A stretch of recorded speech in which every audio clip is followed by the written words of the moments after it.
Well, greetings, viewers, and welcome to another edition of the Breakfast Club Jamboree.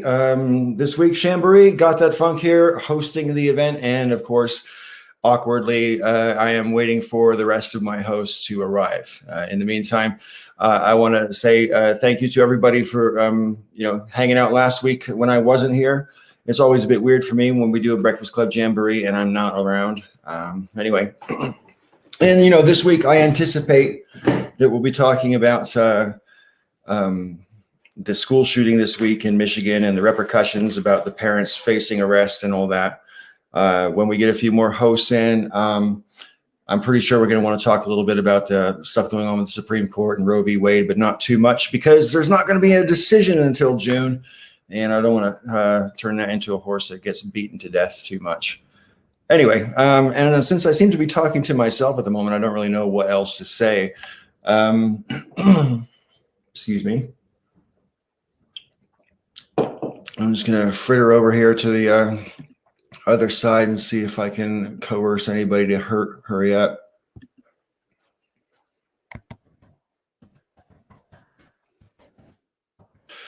There we go. Hopefully we'll get Raven over here in a minute. Well, hello, the Green Machine, and welcome. I hope you're well and hope you've been well. And happy holidays to you. Oh, Jonah's here as well. Greetings. Yeah, welcome. Happy holidays to you as well.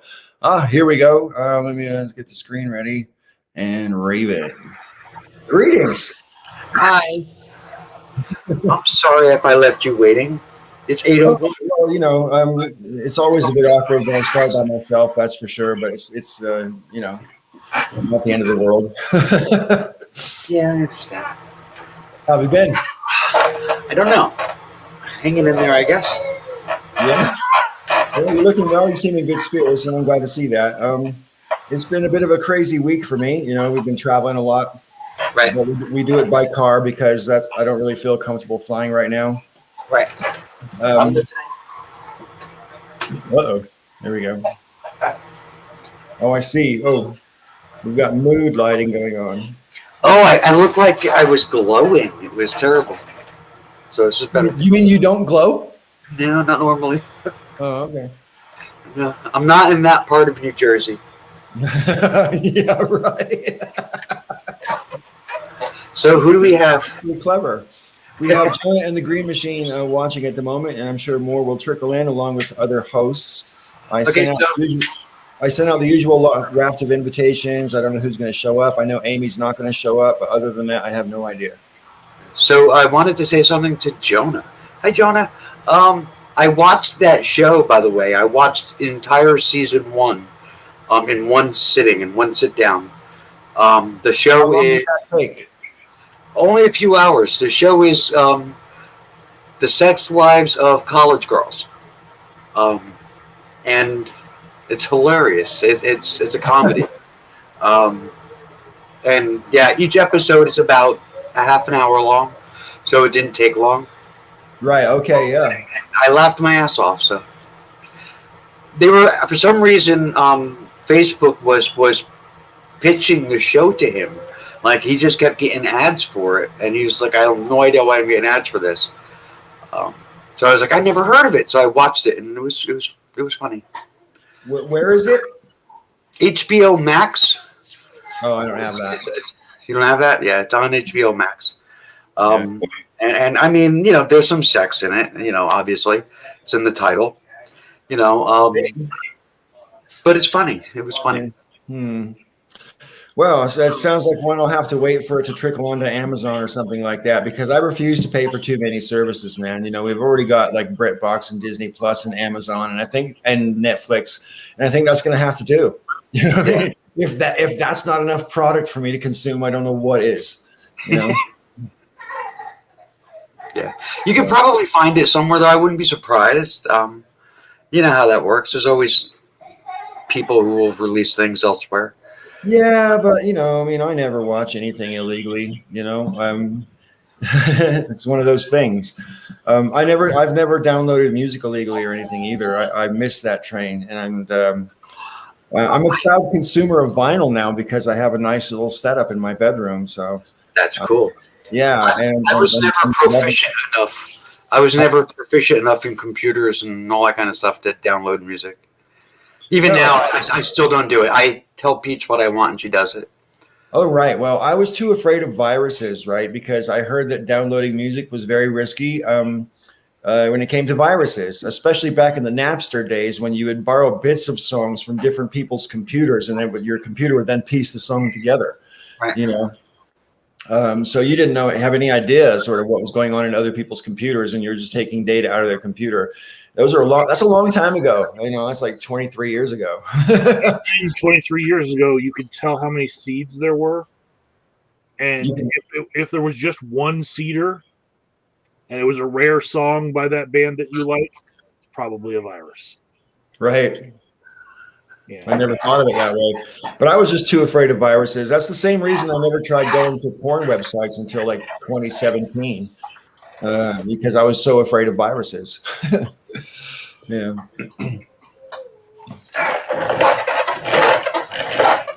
Michael, it's good to see you. How you doing? Sorry I'm late. I had to take a nap.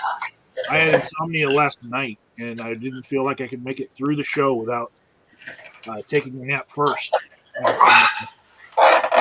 Work day, so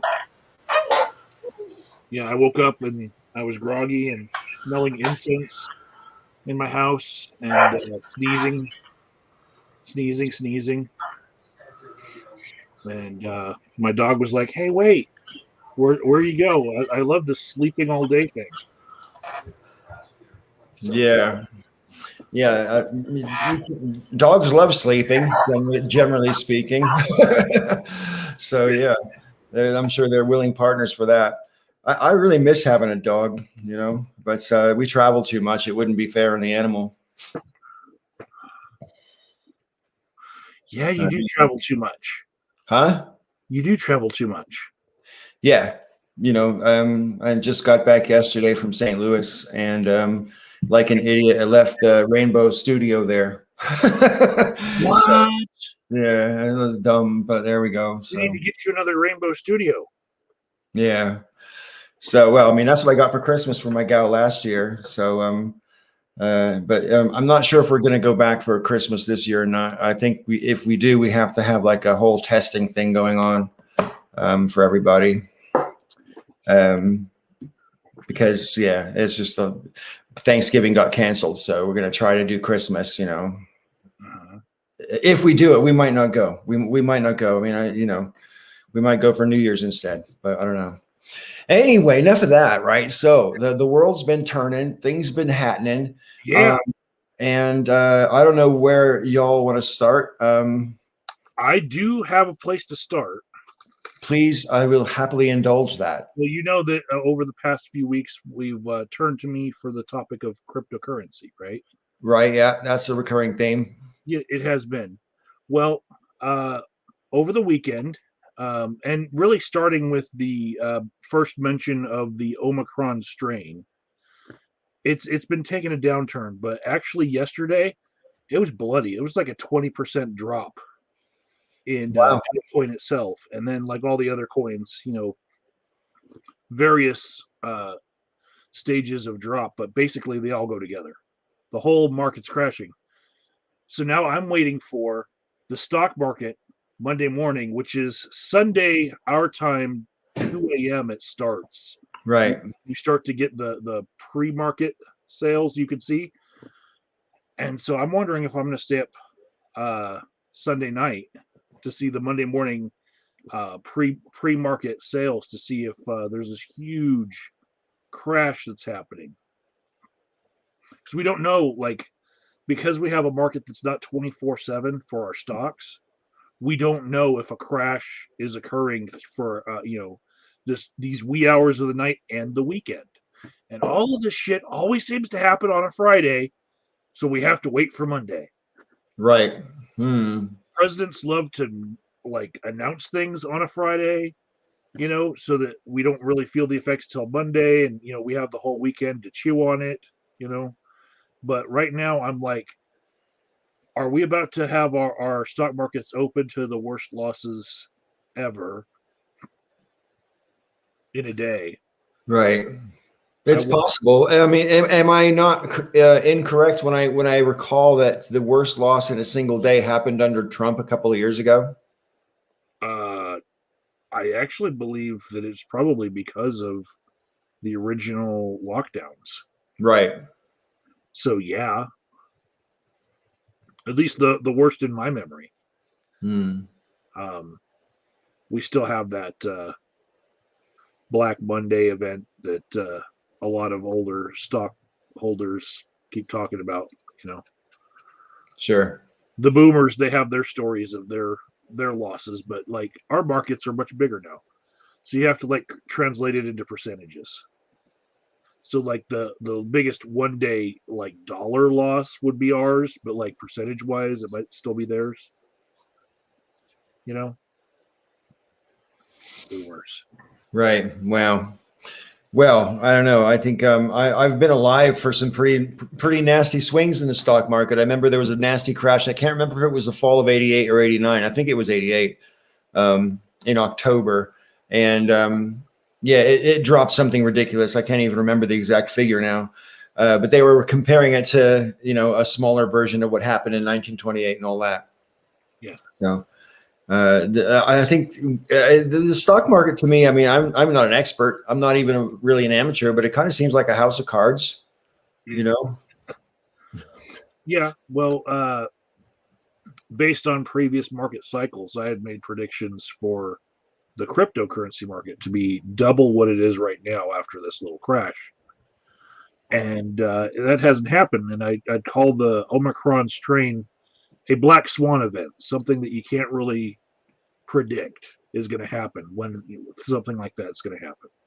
That another new strain's going to come with like the fear and just ruin a whole market, through fear. Well, yeah. I mean, that's what the thing that happened. I guess it was last year or earlier this year with the whole GameStop thing. You realize how much of this stuff is. Like I say, it's a house of cards. Things are stacked against each other, and you pull out the wrong card, and the whole thing might come down. Yeah. Well, I'm left like not trusting anywhere for where to put your money.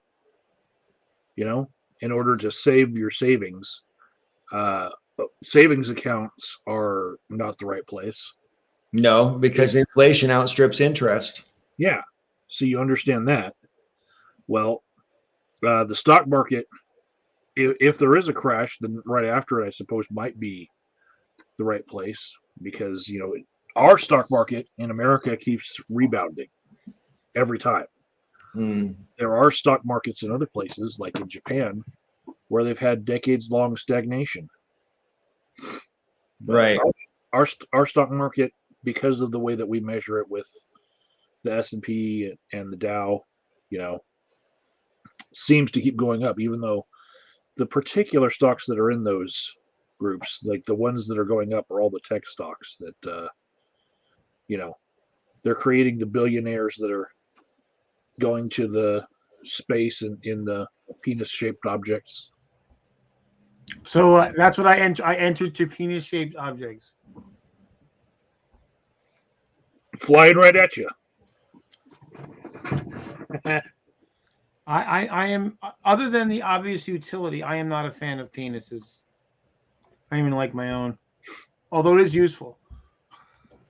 It was Evogen videos that taught me the most interesting thing about penises. It's the bell end of the penis is actually shaped 4 sloppy seconds. It's so that you can scoop out other people's semen and implant your own.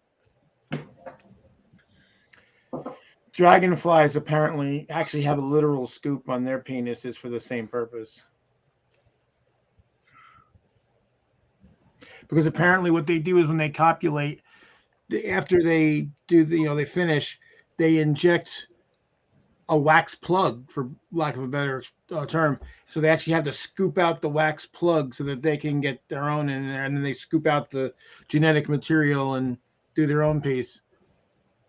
Welcome to the show, Joe. It's good to see you. Hi, good to see you. The last evolution of the shape of the penis in human evolution actually happened because of Paul here. Paul personally? Yeah, personally, he was, modifying the shape of penises with objects, Yeah. Yep. Ouch. I'm a body modification expert, as was former, retired. Before Paul, like in human history, nobody would do that stuff because they'd get infected and fall off. Wow.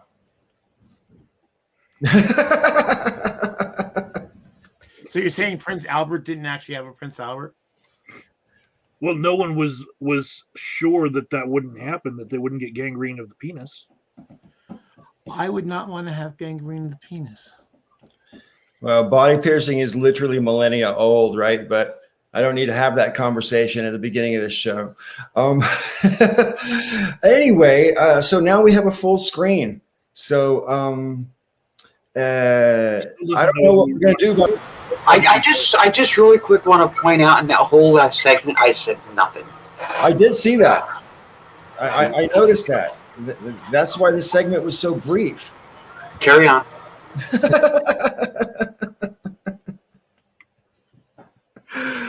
Oh, I love y'all. I really do. Anyway, so I'm kind of been vexed because when I got back yesterday, the thing on the news was the parents of this kid who shot, killed 4 people and shot up quite a few more in Michigan, obviously went on the lam. Mm-hmm. And then, so I watched their arraignment this morning, and they had the audacity to say, no, we weren't hiding. Dude, they were locked underneath the commercial business after having emptied their bank account and were about to flee to fucking Canada. I mean, it's pretty obvious. And what kind of parents leave their kid behind because they're afraid of going to jail? So a couple of things I wanted to say real quick. I do want to talk about this topic, but I want to go back to something you said at the very beginning of this segment. I don't want you to be vexed anymore. I don't think it's good. I don't think anybody should be vexed. I am an anti-vexer.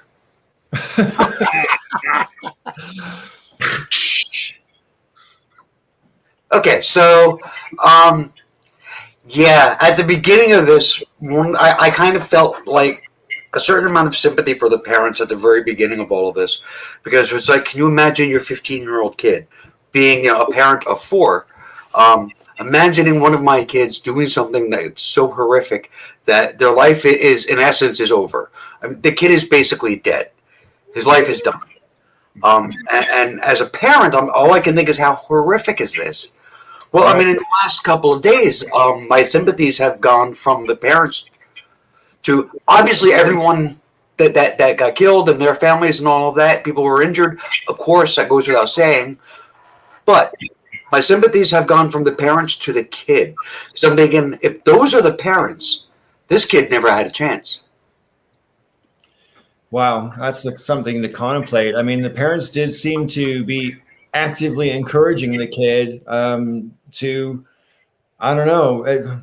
It's the media reports at this stage. I don't like putting too much investment because details can change when more facts come out and everything like that. So I don't like to draw too many firm conclusions, but it just seems like to me, the fact that they were willing to split and leave their kid behind to do whatever speaks for itself, you know? Yeah. Desperation, maybe? Like, yeah, you're leaving your kid behind, but what really could those parents in particular, offer to that kid at this point anyway? Well, I don't know. I mean, I'm quite sure that when they were on the lam, I'm pretty sure the cops had the savvy not to tell the kids, hey, your parents split, because that would be psychologically damaging. But at the same time, he's going to find out sooner or later, right? If the kid's of a certain mindset, it might actually be encouraging to him that his parents were on the lam and that they were trying to, escape justice, because maybe he would feel like, they're on his side with what he did. Hey, I'm not mad that you did it. Just don't get caught. Right. What the hell, man? So there was a text message that was on his phone from his mom or his mom's phone that said, "Don't do it." Which So implies they had some some knowledge. notion that it was going to happen.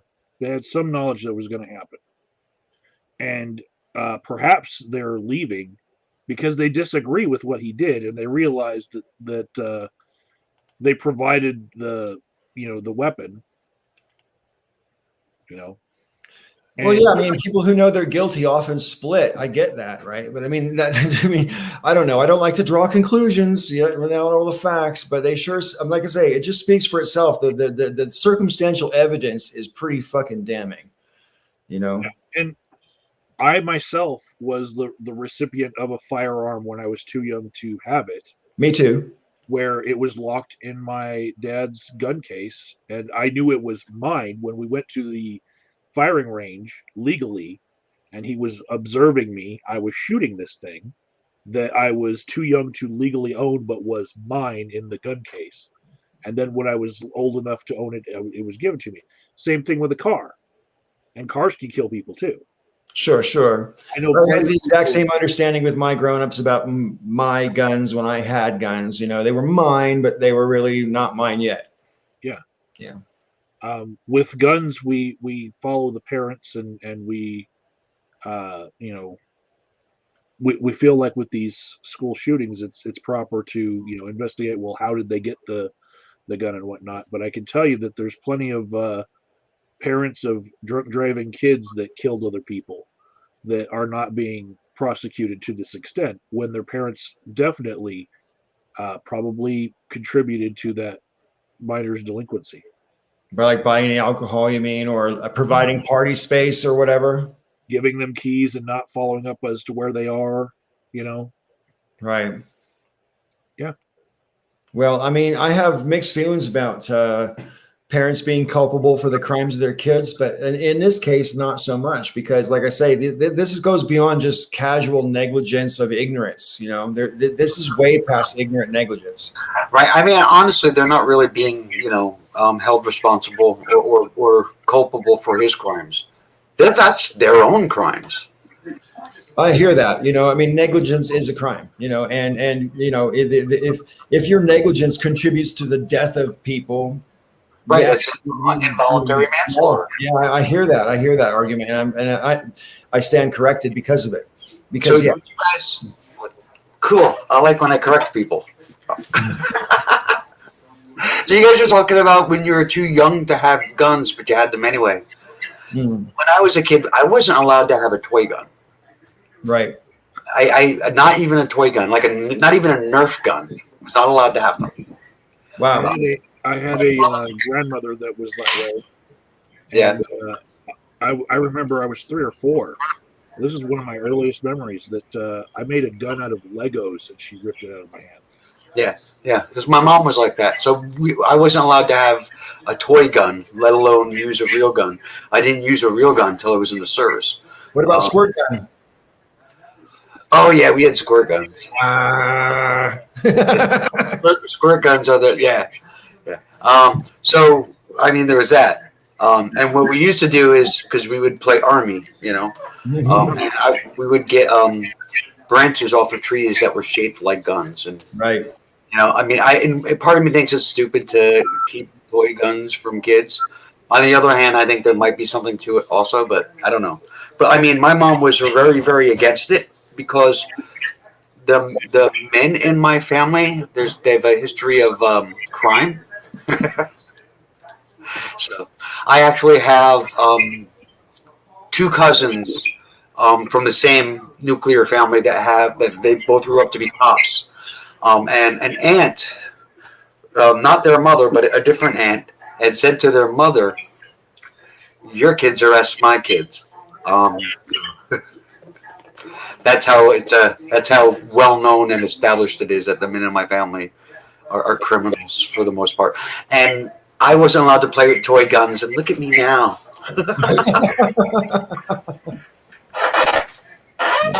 I've got a parallel to that in that I have a lot of alcoholics in my family, and Same. Yeah, I do drug counseling, and going to I had to take my niece and nephew to their aunt's funeral. It was my brother's ex had a sister that died. She died of a heroin overdose, Wow. and she had the needle in her arm in a bathroom. And in the house that she was in, they decided to wait a day to call the police so that they could clean the house.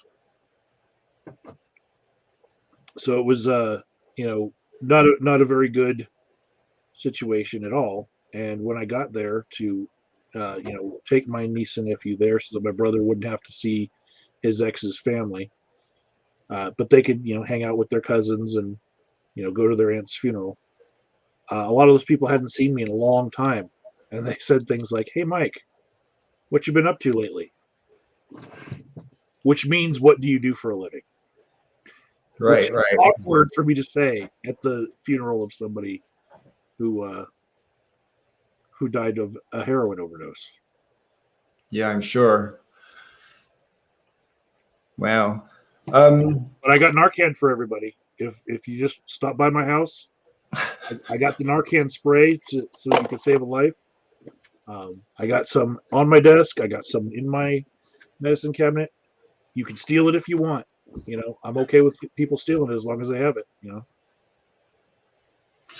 I just want to dial back to something I meant to say earlier. So I was watching the arraignment today, and the prosecutor basically requested $500,000 bail for each of the defendants, and requested that the bail be in full, in cash.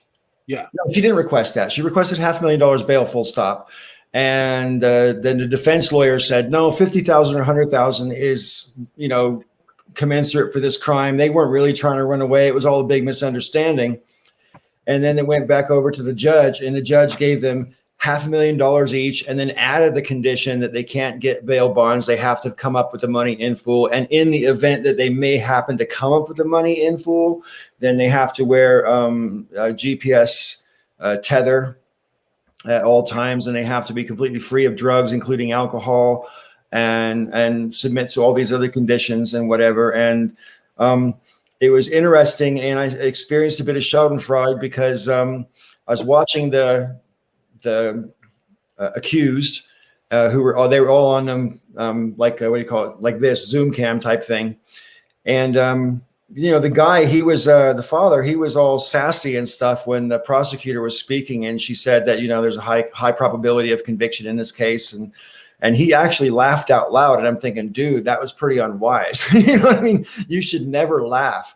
And then so when the judge came time, she put all those harsh conditions on, and they put their face in their hands and they started crying and whatever. And I don't know, the whole thing was like, I'm actually glad that they're taking it seriously like this, because if it becomes normalized that school shootings, parents who, school shootings that are done by children themselves anyways, if the parents are partly responsible for that in terms of negligence, maybe that might, and when it comes to toddlers shooting people as well, same thing. I have pretty strong feelings about that too. It's just ridiculous that more people don't get done for negligence under those circumstances.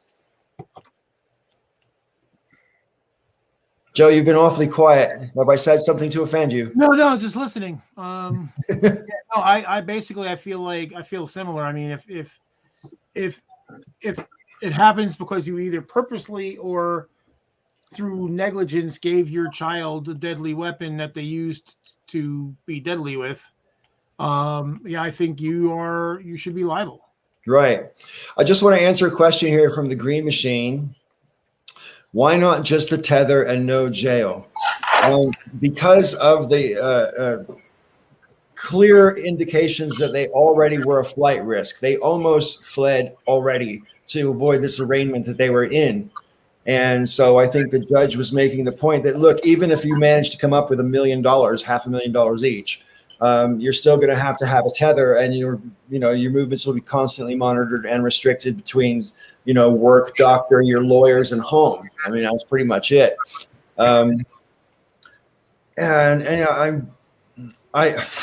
they clearly are flight risks. And what really aggravates me is the judge already could foresee that there probably is right now somewhere on the internet that I'm not aware of because I don't hang out in right-wing circles, but there must be GoFundMes for these people already, right? Probably, yeah. I believe me, I thought of that too. And that's another thing, like they can't wear just the tether and have them in jail because they are a flight risk, and the tethers, they can be defeated. Well, you can get them off, but you're in a lot of trouble, and they still can find you without them. But yeah, the minute you start tampering with it, they're alerted to the fact that you're tampering with it. So, Yeah. The Green Machine wants to know how far you can get with a tether. They are accurate to within 10 feet. And so you get a geogrid put on the face of the earth of where you're allowed to go. And as soon as you are 10 foot outside the boundary, they know. I can vouch for that because when people were tethered in the UK under suspicion of on the terrorism thing, they were still allowed to go to work, but they had these tether and they had to be in their house at like 6 or 7 or whatever every evening. And so if they literally stepped outside their house, they would be apprehended because that's how accurate the GPS is. The majority of I'm going to say patients instead of clients because I'm just their therapist. I'm not like a extension of law enforcement, but the majority of them right now are getting their jail sentences commuted to home detention with work release privileges because the pandemic has the jail so locked down to where it's staggered every other cell, and they don't have more than one person in each jail cell, so they just cannot accommodate people that are just my clients. They got serious offenders to worry about. Right. So they've taken everybody and they take whatever length of time your jail stay was supposed to be, triple that, and that's how much home detention you get. If you go to jail, it's kind of free at the point of service. You get put on home detention, that costs hundreds of dollars a month that you have to pay. It's like extra fine for the service of the home detention equipment. Wow. So, it's actually the less expensive route if you actually get a jail cell. And some of my clients, the finances are teetering right on that edge where they really cannot afford this service. I know some that will pick up a second job and then let their handlers know. And it's usually King Soopers or Walmart, because they can pick those jobs up really quick and easy. They're hiring because that's like the one place in the pandemic you can find employment really easy is grocery stores. Yep. Well, yeah. They pick up extra hours just to get out of the house, but also to pay the fines for the equipment that they're wearing. The probation bling bling. When I was a scaffolder, I used to work with a guy who had day release from prison. So he got out every day at 6 o'clock in the morning and had to be back every afternoon at 6 o'clock in the evening. But he was still locked up in jail, and literally the minute the day he got out, he quit his job with our firm and fucked off to Spain. He's like, fuck this shit. I'm out of here. Yeah. Anyway, I don't know how this is going to play out. There seems to be a bizarre sort of sympathy crowd building for this kid, which of course, it always is for fucking white criminals. I'm at a loss. That's all I can say. I'm at a loss, and this is an interesting point to sort of consider. But, when these types of things happen, are people going, how come nobody talks to, who knew, why didn't this get reported sooner, in the community? Because I remember, say 10 years ago or less, even, everyone was saying to every Muslim they could identify on the internet, hey, how come you don't speak out? How come you don't talk to your community? Blah, blah, blah. Well, I mean, uh, as a white person, I'm speaking out against this, I guess, because this is obviously wrong. But I don't know. If I find it interesting that angle is only used when it's a Muslim assailant or whatever. You know what I mean? Why isn't their whole community speaking out? Why isn't their church speaking out for this case, for this guy? Or who knew? The prosecutor, when I saw her on MSNBC last night, and she said that, it was in the arraignment this morning, and she said to the judge that they checked around in their local neighborhood, and they couldn't find a single household who was willing to vouch for these people. Now, that might sound worse than it is. Maybe people just didn't know them, so they just couldn't vouch for them because they just didn't know them, Or maybe they just like, no way, I'm not vouching for them. They're assholes, When someone doesn't vouch for you, that's a little bit vague. So I'm not sure how to read that. We do live in a world where people don't know their neighbors now. I'm guilty as charged there. Sure. Yeah. I mean, I've lived in plenty of neighborhood. When I lived in Kingston in London, I didn't know anybody except for my literally two people on either side of us, and that was it. I got one neighbor moving, one neighbor's renting out his house as an Airbnb, so the tenants keep changing. The nurse across the street from us died as a travel nurse, probably from COVID. And yeah, she was a travel nurse, so she was in another state when she died. Wow. But there's one house catty corner to us. They're Raiders fans. Every time there's a Raiders game, they put out a flag, and I don't talk to them. Because they're Raiders fans? Yeah, because hear me out. If your favorite player in the NFL like really fucks up, he'll get traded to the Cowboys. And then if he fucks up there, he'll get traded to the Raiders. Like that's the last stop for every like criminal. Henry Ruggs, DUI, hit a lady, killed her and her dog, set her car on fire, got pulled over going 150 miles an hour with a loaded AK in his Lambo. Wow. That's a Raiders player. Well, I have no opinion about that. I was gone too long to follow football, so yeah. They have Darth Vader in the stands. Come on.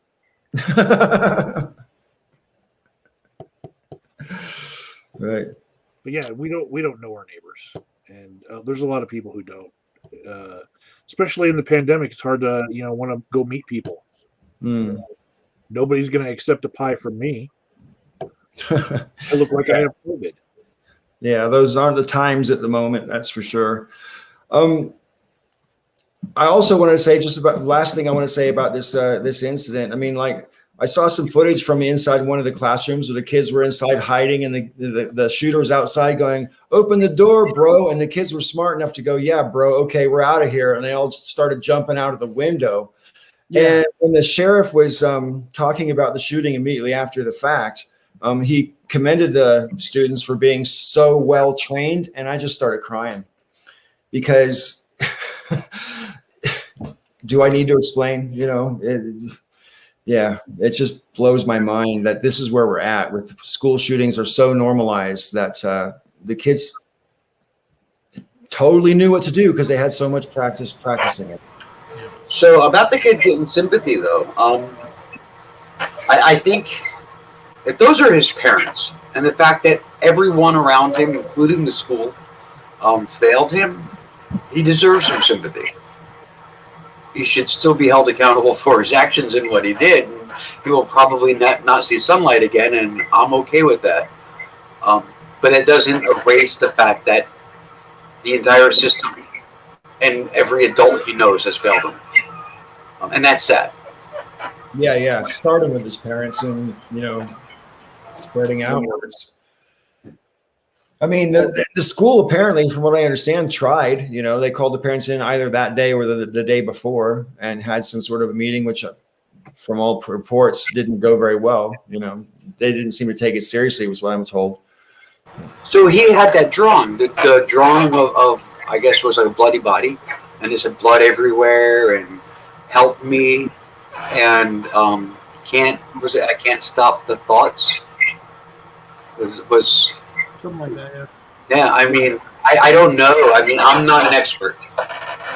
That just seems like a really clear, really loud cry for help. I mean, you know, the kid clearly knew he clearly knew he was kind of fucked up. Well, I mean, I don't know how, like, I don't know, kids have imaginations and whatever, but the fact is that that was going on while he knew where the guns were in the house. That to me is what makes it scary. The drawing is in itself doesn't necessarily scare me. It's the context. They just gave him a gun and just got called into school to say, hey, your kids had this drawing and it's a bit disturbing. And aren't you worried about this? And they're like, no, it's cool. We'll deal with it. And then said to the kids something along the lines of, just practice not getting caught. I mean, what the hell? What kind of parent talks to their child like that? It blows my mind. I mean, I didn't think people deliberately raise their kids to be criminals. I didn't think that was a thing. That happens in movies. I didn't think that really happened. No, really happens. I know. Anyway, let's move on to something cheerful because I see Joe's face and I want to cheer you up, Joe. I did have something to say there. We were talking about Napster earlier. Okay, yeah. And one of the first things I got on Napster that was not a music file was actually the footage of the school shooting from Columbine. Oh my goodness! And I still have that, and you can find that in a lot of places now. But the fact that the news cycles know to try to get a hold of that footage and piece together all the movements of someone and make it like cinematic, and there's camera angles everywhere on both sides of the door, it's like, man, this news moves really quickly. It was years after the Columbine shooting that I picked that up on Napster. That's somebody had applied for through FOIA request the video footage and put it together. Now it's just a day later. Right. Yep.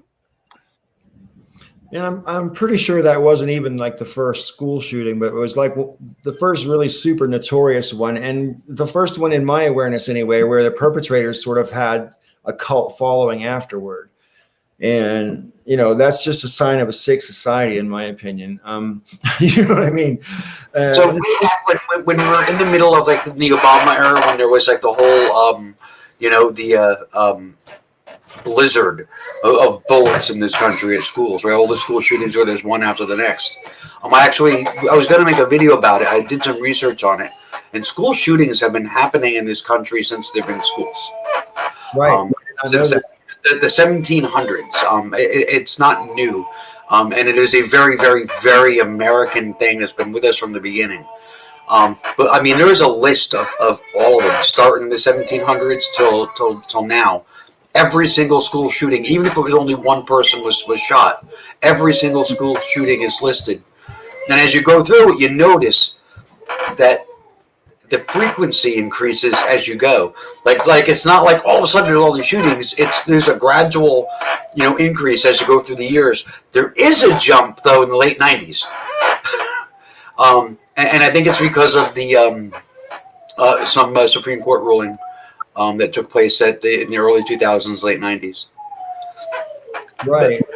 Well, I mean, there's the whole copycat element to school shootings when it comes to students doing the shooting. Anyway, there was one that happened. I can't remember if it was the year before the pandemic, I think, and the kid had it like planned out and he had actually shared it with some of his friends, as I recall. And so people kind of knew that, but they thought he wasn't really serious. He thought it was all talk, because people talk, people bullshit. You know what I mean? How many times has someone said, "Oh, I'm going to kill you for that"? You know what I mean? And no one really gets that. So yeah, they usually don't do it. Right? Yeah.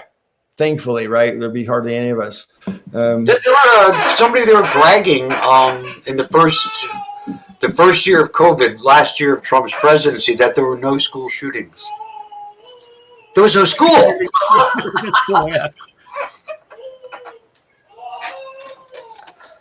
We did it. We figured it out. Yeah, just don't have school and there won't be any school shootings. Well, I mean, I'm grateful that I didn't have to contend with this problem or this consideration when my kids were going through school, because obviously I raised them in the UK, and although there was the Dunblane shooting in like 91 or 92, whatever it was, I can't remember. Um, that type of thing just doesn't happen as a rule. So I never had to think about my kids having the drills, and I never had to worry about, I mean, the worst thing I had to worry about is my kid going to get bullied at school. That was pretty much it. Are they someone going to pick on him and the teacher's not going to do anything? That was my worry. Not are they going to come home in a body bag? So, and I honestly don't know how a parent can, in good conscience, send their kid back to a school that just had people murdered in it. Do you know what I mean? I mean, how do you say to your kid, "Don't worry, you'll never strike twice, honey. See you later. Bye." Did you see the movie? Was it The World According to Garp? Yeah. I remember they were looking at a house to buy it, and while they were looking at it, an airplane hit it. Right. Right, and he said, "We'll take it." Right, that's right. The odds of it happening again. Right, I remember that. Yeah. That is how parents send their kids to school after there's been a shooting there, after there's been a murder. Because what are the odds of it happening again? We had our turn. It's not going to happen again now. Yeah, but yeah, and whilst that feels true, and I'm sure it more is true, I don't think there's ever been 2 days school shooting, right? Or, consecutive shootings at the same school over a short period of time. I've never heard of that. So I guess it's true, but it just doesn't seem logical to me to be comfortable sending your kids someplace where some people or person just got shot yesterday, and that they have to be like, I mean, they're going to have post-traumatic stress. Do you know what I mean? And I don't know. It's just a hard one. Anyway, Joe, my mission is to cheer you up. Cheer up. Puppies, Joe. Fluffy white puppies. Yeah, it's just, see, the thing is, okay, here's about the sympathy for the kid. Okay, Raven's not wrong, but I only ever hear it not from this panel, but from the masses. If the kid is white, and I'm sick and tired of, oh, well, how do we fail this child, or oh, what's this going to do to the perpetrator? We never hear it when the person is black or brown. Never, not once, ever. And I'm so fucking done. I'm so fucking tired, and I'm sick and tired of fucking dealing with shitheads that are like, like have to stick up. Like, let's stick up for the founders because, of course, they made this great world. No, not for you. Not for you. They did. Not for me. And I'm sick and tired of having to explain it.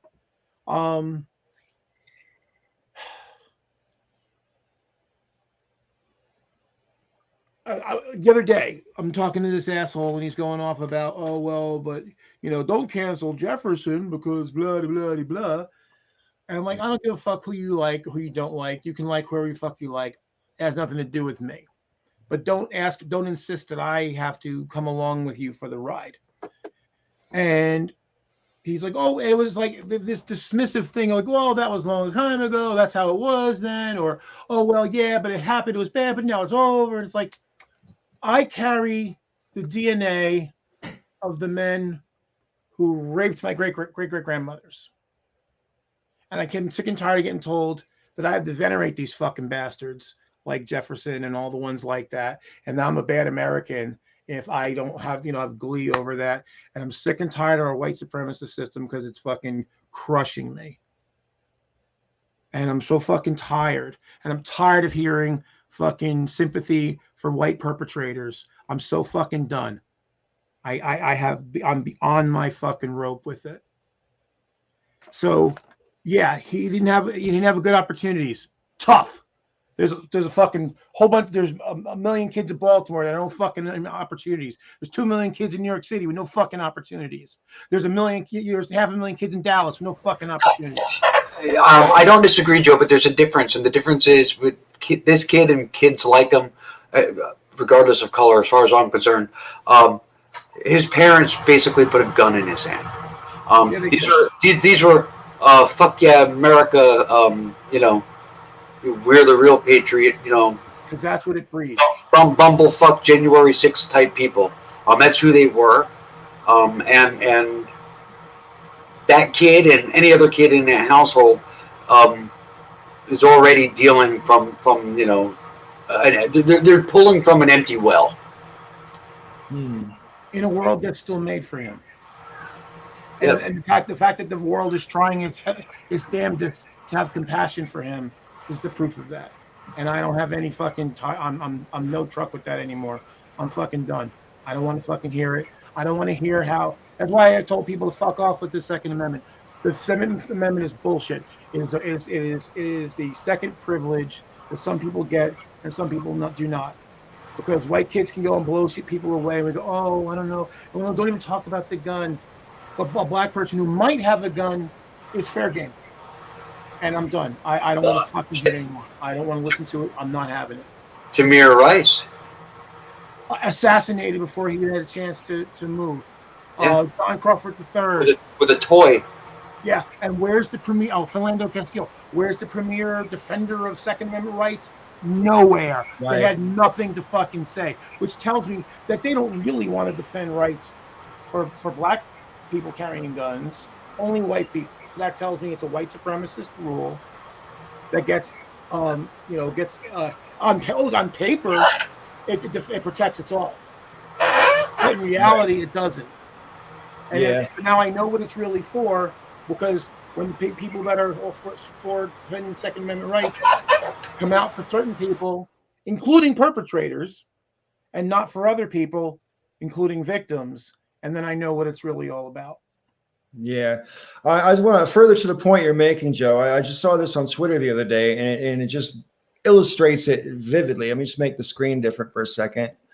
Is this the right one? Yeah, okay. This was obviously a couple of years ago.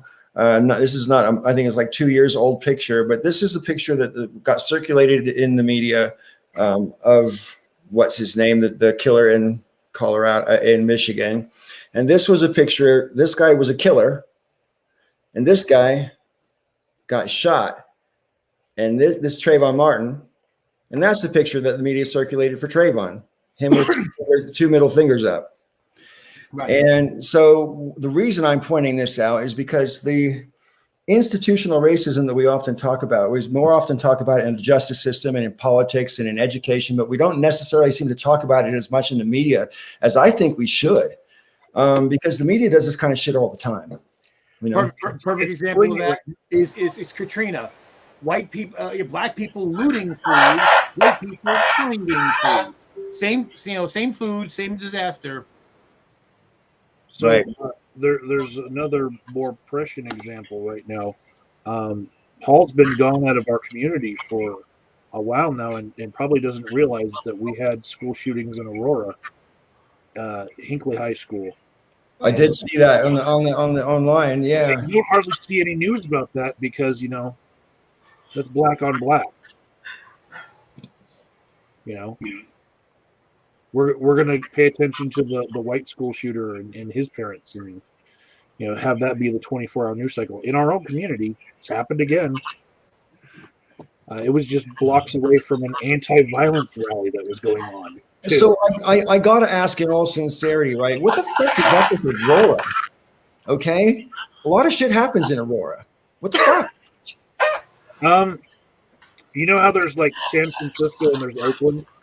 Right. Aurora is like the Oakland of Denver. The Oakland of Denver. It's downtrodden and lower income and considerably higher minority demographics. Right. And yeah.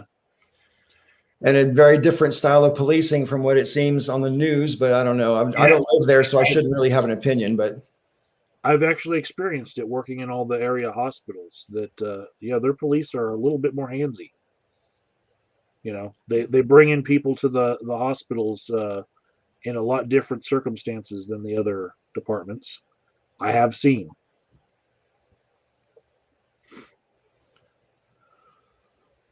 I can't copy that link. I don't. It's okay.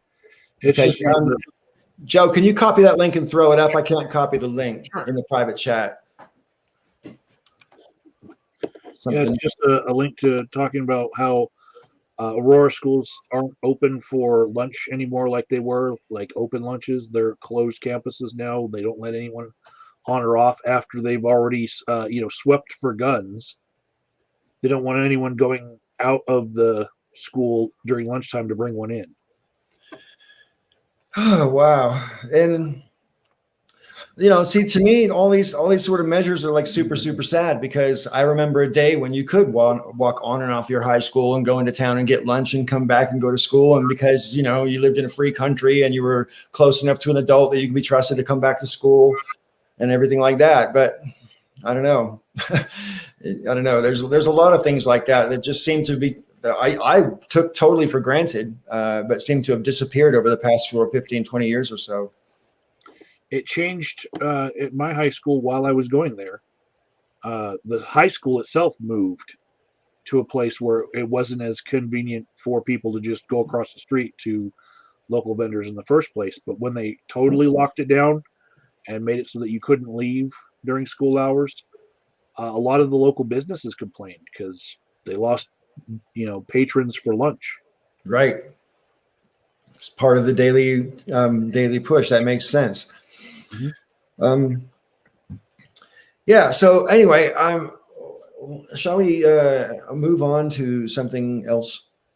Yeah, we've been trying. Raven, I'm leaving it all up to you. Go on. You doing what up to me? Well, I mean, you seem pretty keen to move on, so go on then. Oh, hi. I don't know. I don't know. Well, I mean, what do you think about all these people wanting to plead the fifth to the commission?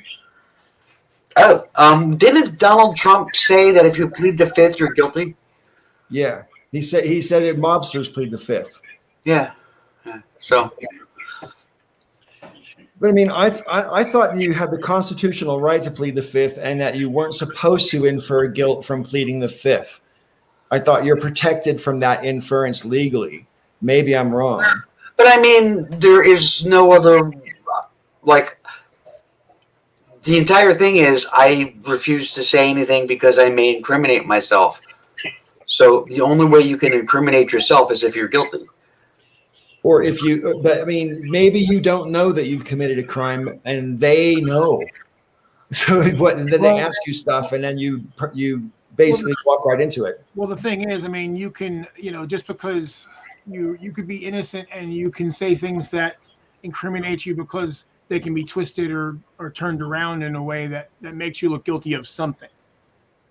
I mean, there's a lot of people, we know the fact that there are people who didn't do anything and ended up in jail, and so it happens. True. There's a lawyer that has some commercials where the entire commercial is teaching everybody how to shut the fuck up. They'll bleep his word fuck, but it's an actual commercial that goes out on air. Wow. Everybody, he'll have clients that are satisfied with him getting them off, and they'll say his tagline. And remember, shut the fuck up. Cops pulled you over? Shut the fuck up. I mean, I don't know this, and maybe one of you are more scholarly than I about this, because I want to know in Congress, I'm not sure about court, but in Congress, can you be held in contempt for pleading the fifth? Because you're still holding Congress in contempt, right? You're not answering their questions. You're not. No. Basically, you contempt for not appearing. Well, think about Oliver North. That's what he did. That, and I have no recollection of that, Senator. Well, I mean, not only for not appearing though. I mean, because they held, what's his name, Jeff Clark. Is that his name? They held him in contempt. Wesley Clark. No. Just now, the other day, Jeff. I think his name is Jeff Clark. Jeffrey Clark. Oh, okay, yeah. Because he refused to answer questions, but he didn't plead the fifth. and he didn't plead some kind of executive privilege. He just refused to answer, and that they can hold him in contempt for that. Right. But he's pled the fifth. That changes everything because that's actually a legal pleading that he can make. So when you plead the fifth, it's basically saying I'm being accused of doing something, and I think that if I were to speak, that would be used as evidence against me for the thing you're accusing of, and I don't have to participate in my own Right. prosecution. Well, If they're not prosecuting you, and you get called to the stand, and you don't want to talk about something, and they're not even charging you with anything, you could be charged with perjury. right. Well, let's just hold aside for the fact that this guy was the acting AG at the time. But I mean, is it not true that even if you personally are not committing crimes, if you are aware that crimes are being committed and you're in a position to do something about it and don't, that you're sort of an accessory? So maybe that's why he's pleading the No, fifth.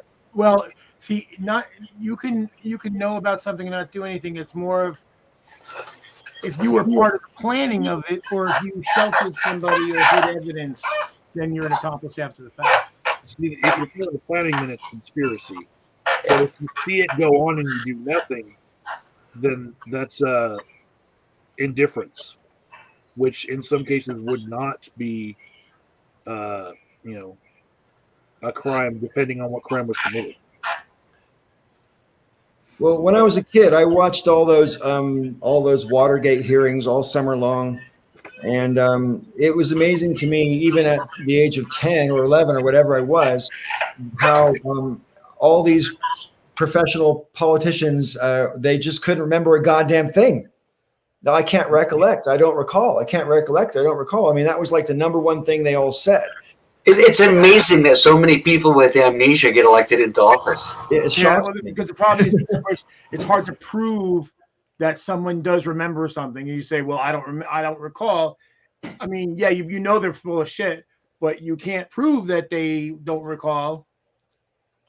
Yeah, but if it strains credit, you can certainly discredit someone with that line of questioning, because if they can recall other things of a similar nature from a similar time span, but they can't recall that, there's I think that you can call someone's credibility into question.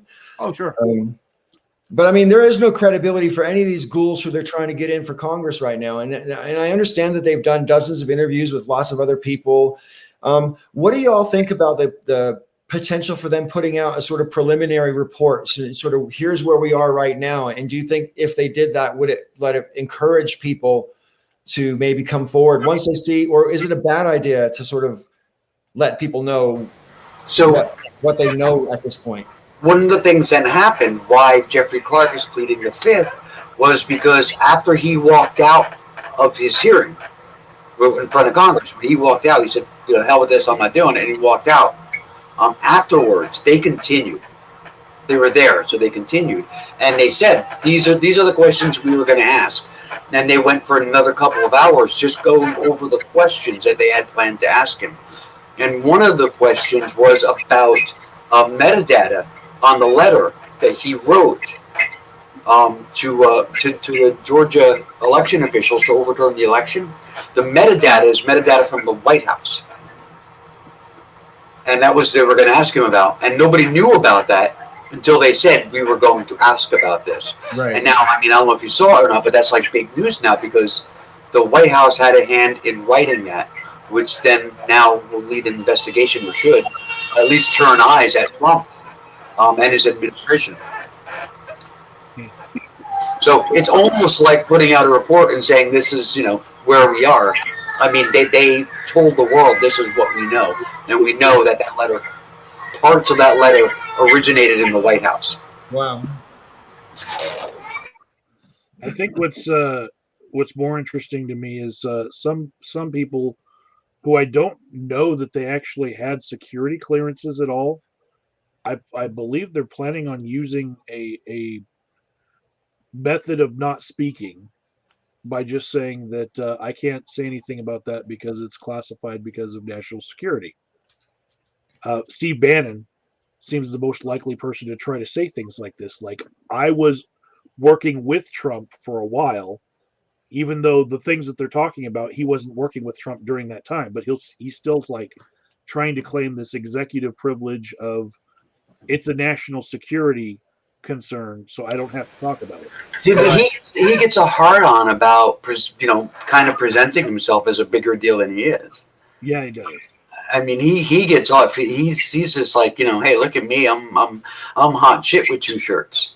Well, he is a modern Machiavelli. I mean, the reason that he left the White House, in my opinion, this is not a fact, is because the things that he needed to do in terms of sowing his right-wing bullshit all around the world and in America, he couldn't do while working for the White House. He had to be cut loose so he could go off and do all that stuff.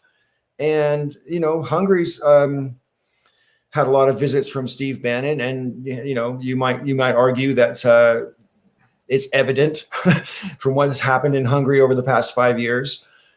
Just as an example, he's been stirring right-wing stuff up all over Europe over the past few years since he got out of the White House, and he couldn't do that if he's working for the White House. And I'm positive that all of it was either under the direction of Trump or with Trump's understanding. I think more likely under the direction of Michael Flynn, actually. Donald Trump, he can't find his way out of a box unless there's a Big Mac at the opening of the box. I know that there's probably people who think that Russiagate was just a snipe hunt, but recently I tried translating a song that became popular on TikTok by an artist called More Art. Like the word more and art put together. And the name of the song translated is I Will Fuck. And I think it's probably like the arrangement of nouns and verbs in their language might not work right for us, but like it's I will it sounds like a headline on a Craigslist ad. Yeah. Sounds like a Prince song. You can look for More Art, and it's like the first thing that pops up on YouTube. But you play that song, and you can hear Donald Trump's name. It's like they're like Trump, Trump, Trump, Trump, Trump in it, right? This is like the #1 artist in Russia right now, in Kazakhstan and Russia, and it's in Russian, and the way that they're talking about him, it's like they want to be like Trump. Big So like, when you look at the translation, I have a friend in the FBI. Well, he retired now, but he was in the FBI. And the 2016 election night, he sent me a message and asked if I was okay. And I was like, disappointed, blah, blah, blah, blah. I can't believe this is happening. And he said, we're already working on it. So this was like election night, 2016. And he's like, FBI, we're already working on it. He has since retired. And he was visiting his family for Thanksgiving, and we met up for a coffee. And I asked him about the Trump server that's connected to a Russian bank, and what was up with that, because the story went nowhere. And he said, we know what it's doing. I said, we do. He said, yeah. He said, but we're not allowed to say yet, because there are things that we know, and then there's things that we can prove, but we know what it's doing. So yeah, when people are like, oh, Russia, that's all bullshit. No. It's as real as it gets. Yeah, there's, from my point of view, I mean, there's too much circumstantial evidence to write off that Trump and Putin are in some kind of cahoots. I don't know what kind of cahoots, whether there's some blackmailing going on, or whether they're just both on the same team. I don't know. Well, they've been working on him. They've been working on him for a long time. I mean, he's been a Russian asset for over a decade. Well, Yeah.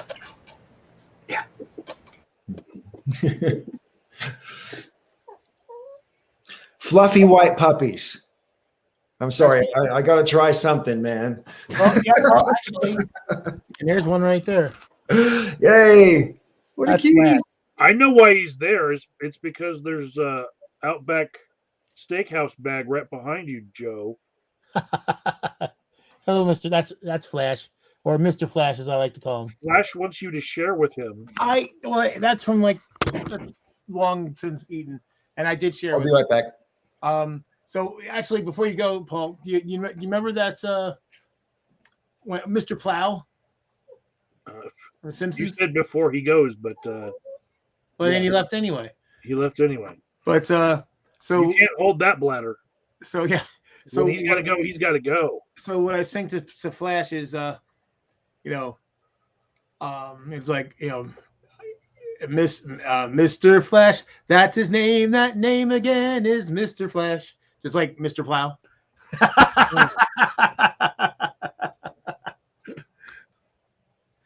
Mr. Flash.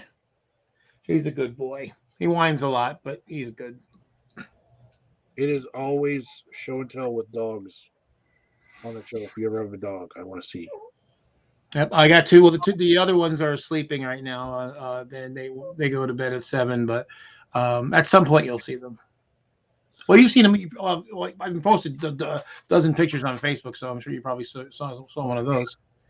And their butts sometimes are sticking out of things, and you just take a picture of their butts. The furry white butts just sticking out.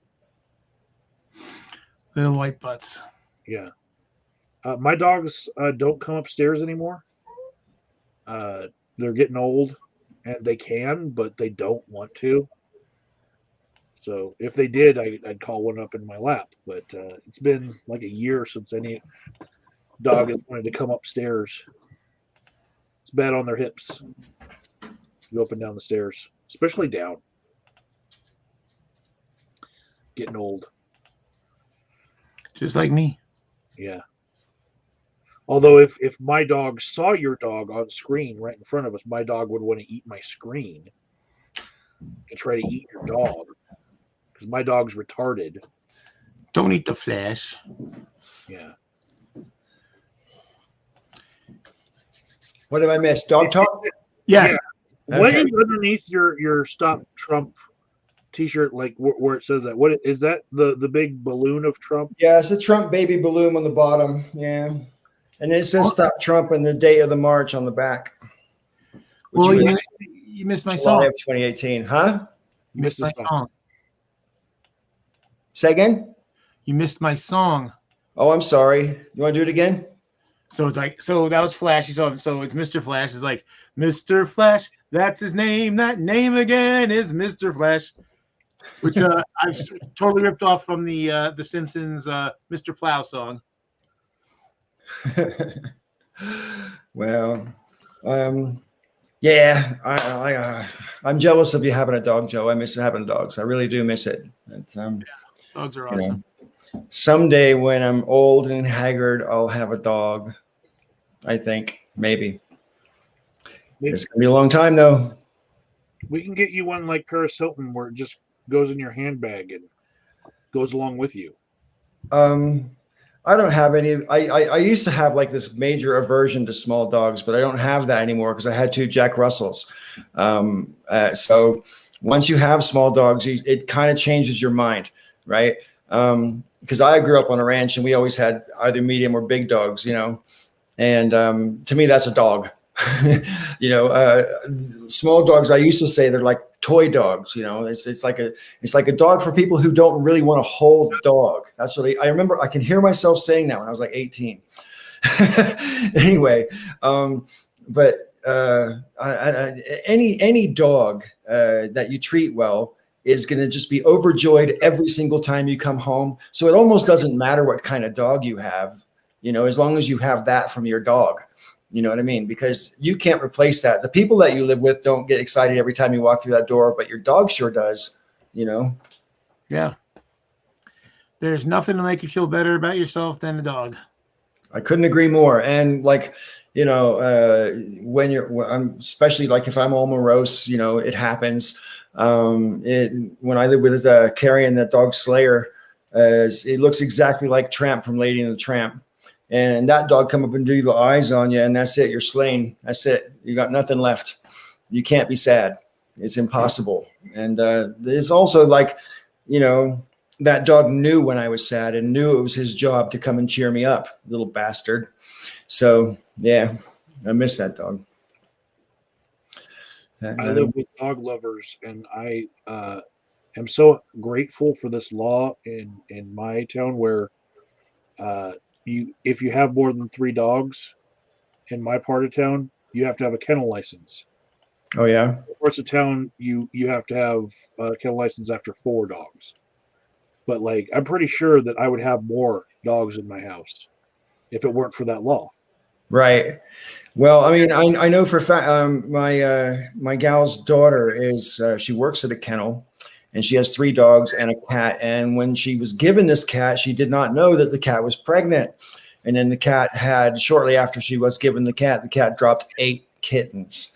And so technically her house was illegal because now she had 12 animals. And you're not allowed to have 12 animals in a domestic residence unless you have whatever. So, of course, you give the kittens away quick enough and then you're back to the legal amount of animals. But, I think I'm actually glad. I didn't know that such laws existed, but I'm glad there's laws against owning too many animals, because I've seen, TV shows where people have like 25 dogs and most of them live outside or in a doghouse, and they don't get cared for or fed very much. And they certainly don't get the kind of exercise a dog needs or the kind of attention a dog needs, So I don't understand why people have dogs if they're not going to be like one of the main things in their life. You know what I mean? Because, a dog is kind of like a family member as far as I'm concerned. Yeah, exactly. And I don't keep my kids in a doghouse on a chain, so... Don't get me wrong. I don't think there's anything wrong with putting your dog on a chain if it's got a lot of running room and stuff outside, But that's only like if you're gone and you don't have a fence, that kind of thing. You want your dog to stay outside on a hot day. But Amy sent us a message. She says that she's listening to us while she's cleaning the female dorm for Ravenclaw at Hogwarts. Who's that? Sister Danger. Oh, okay. Yeah, cool. Excellent. Yeah, they're scrubbing their house top to bottom for some show they're going to be doing. Yeah. So that's clearly more important than we are, and I understand.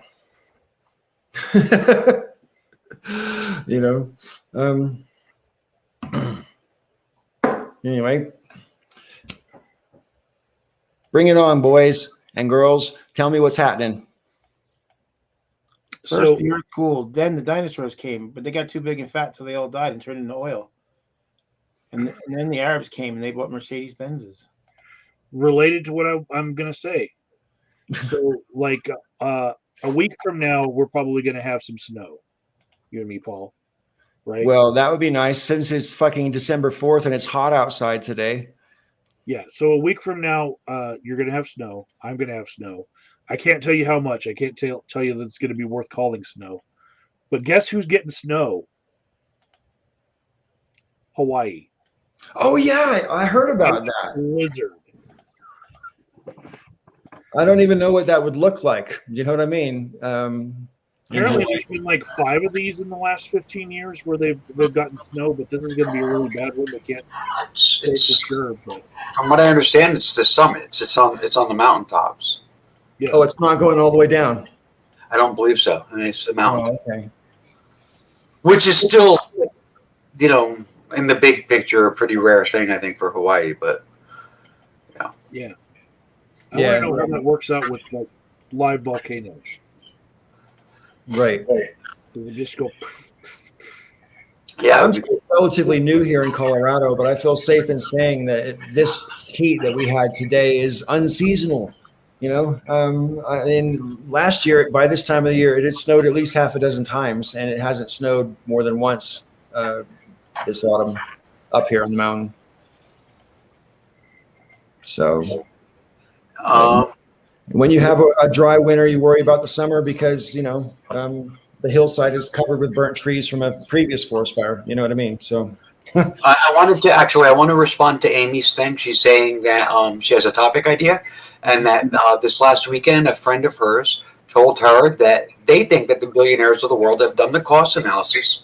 There's no way to save the planet, and that the rush to get into space is so that they can leave us all.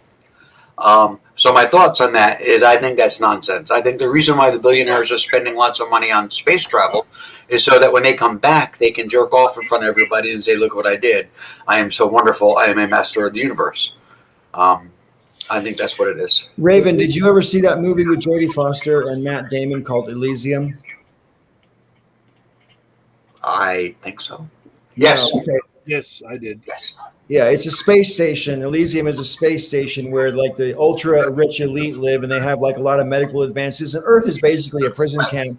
You know, you're lucky if you have a job and all that kind of thing on Earth.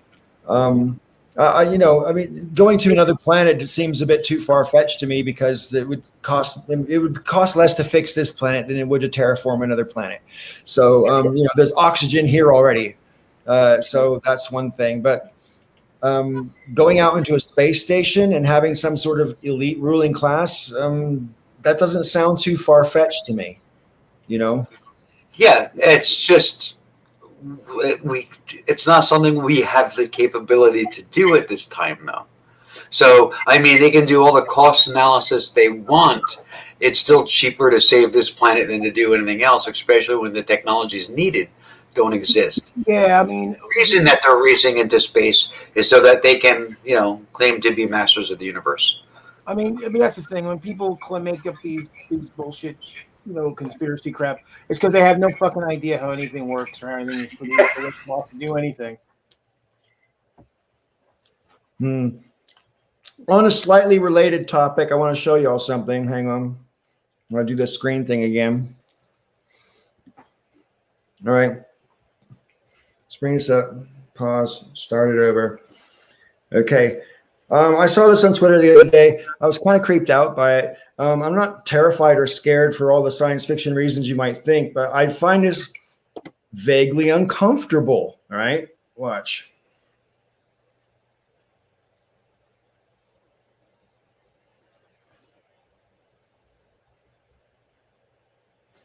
Oh, what do they call it? Is it It's the AI controlled robot. yeah. Look at his face and hands, though. Its face and hands. And they're making some pretty lifelike reproduction going on there. Yeah, see, this is why I think people are fucking idiots. Like, the whole point of having automation and robotics is so that you don't have to deal with people and their frailties and foibles, and also it's faster and they're more reproducible and all that. Trying to make human-like robots is just begging for fucking trouble. It's just human arrogance. It's humans like, well, we're so amazing. We're the paragon of beings. We're gonna make it just like us because we're fucking so awesome. So, like, what I find disturbing about that is exactly what Marcus said: uncanny valley. It's creepy. It's creepy, and I think it's only natural to look at that and be creeped out by it. Don't feel quite as creepy now, creeped out by it as I was. Thanks for that, because I was thinking that I've just been exposed to too much science fiction, and maybe I'm programmed to be creeped out by it. You know what I mean? Well, it's creepy, but it's also stupid. Is what? It's creepy, but it's also stupid. Not you, but the making that shit is fucking stupid.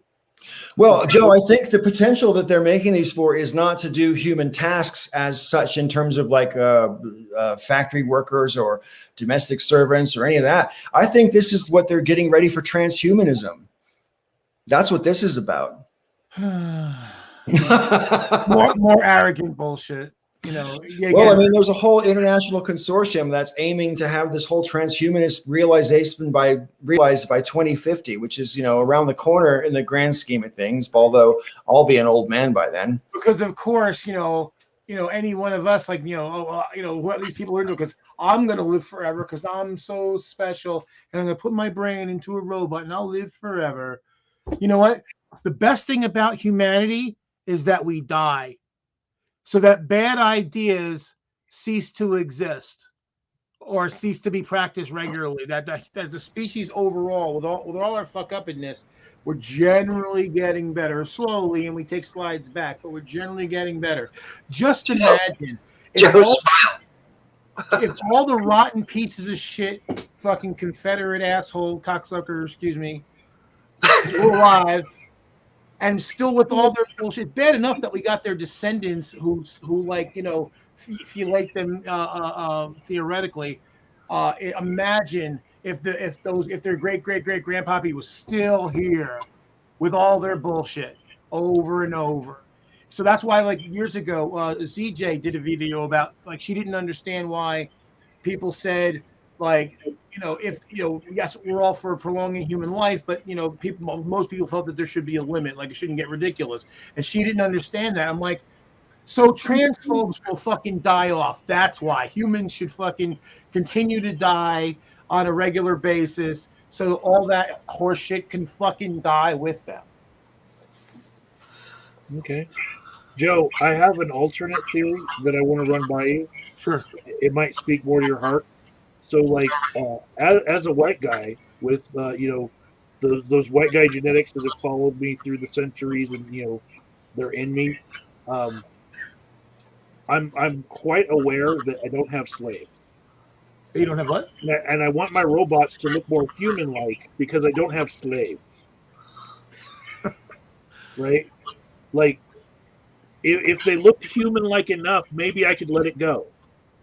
Maybe that would be like something to pacify my innate need to own people. I want to own people, even if they're like robotic people. If we could give them some rights, then I'd feel better. Like if I could give them like half the rights of a person, then I'd be like, oh, this robot thing is the shiznit. Give it a face. You are probably not wrong, Mike. You're probably not wrong. Well, let's just say that we're already there. That thing that I just showed you, you can have your personality and memories downloaded into it. Whether or not your personality and memories equals you, that's a whole different jamboree, right? Wait, no. But let's just say it's your personality. I don't want anyone to own me. I want to own other people. So we got to download other people's memories into the robot, so I can own them. Yeah, the idea of like having my memories and stuff downloaded into a robot just so that somebody could own me. No one owns you. You're still you. And but I'm like, say you're like $150 billion, and you will your robot your fortune, right? Because you're being downloaded into it. Should that robot have the right to control all that? And would you consider that robot to be Elon Musk too, or whatever? As long as he agrees to take care of my cat. Because like I passed up my cat to give my fortune to my robot. You know? Because it's you. You're downloading your memories and personality into the robot. Do you think I am? You know?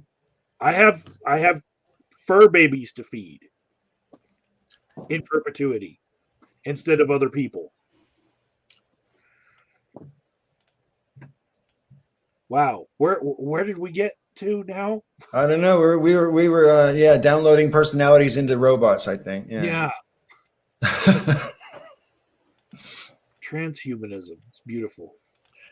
And this started from, you know, Sister Danger asking about what we thought about, you know, the billionaires are going into space because they're trying to leave.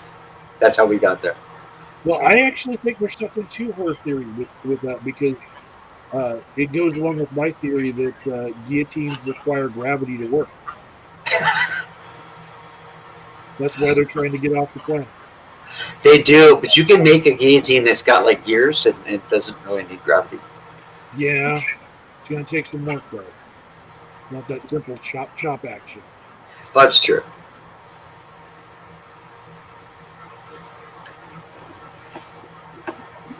Yeah. I don't know.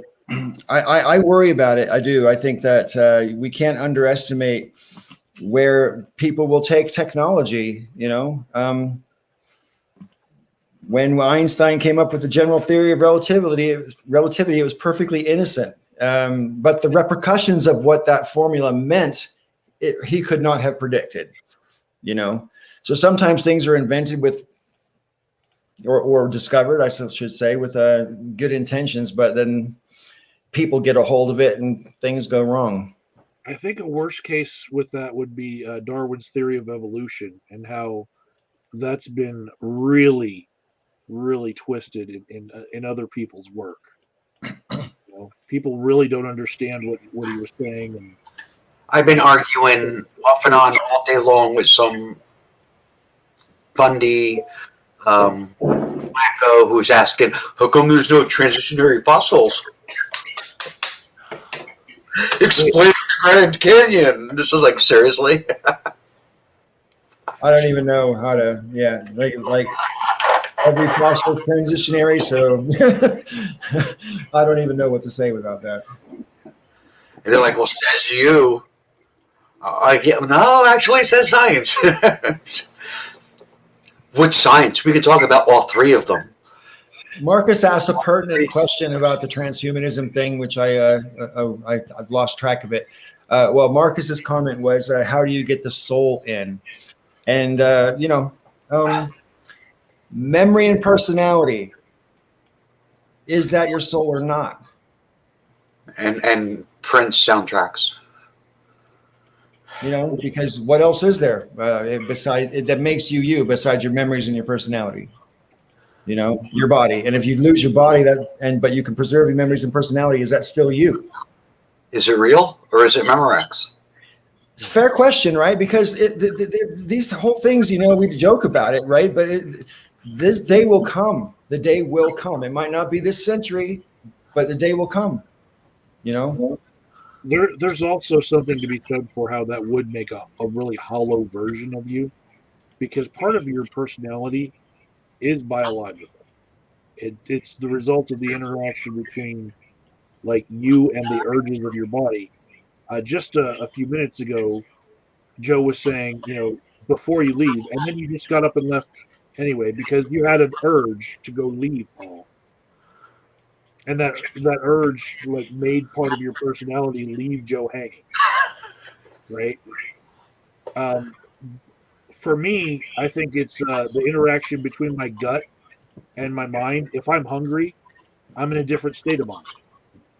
Joe can back me up on this. Like, if you have a machine that has all your memory, but then doesn't ever have hunger and doesn't ever have to deal with that hunger, it's not you. That's an interesting point. I know I'm my hunger. I eat the chicken. I am my hunger. Yes. That's an interesting point because you're right. When your brain doesn't have to contend with certain things, it will change literally the way you process information will change. My best friend growing up, Berkeley, his mother, when she was like 52 or 3, she bought a sailboat and took off around the world, and she was gone for 12 years. And she almost completely circumnavigated the globe. She took off from California, went down Mexico, and then took off across the Pacific, and she ended up off the coast of, I think it was Honduras on the other side. And the boat finally gave up after like 12 and a half years. But anyways, she spent years, literally just her and the boat and the Big Blue. And that's it. And she wrote a book, and I haven't read the whole thing, but one thing that I did read that which kind of struck me was when you're on your own, literally alone for literal years in a row, you don't have to process your thoughts against what other people might think about what you're thinking. You don't have anyone to bounce off of. You don't have anything to reflect on. Your thoughts are really your thoughts. And that was something that I really had a hard time wrestling with over the time because, like, I mean, it makes you wonder, I mean, if you really are you not who you are if you're on your own, or are you more who you are when you're on your own because you don't have all this extraneous bullshit making you not yourself? You know what I mean? It's an interesting thing to ponder. If you think about some of the worst dictators in human history, they didn't have a lot of anything other than yes men around them.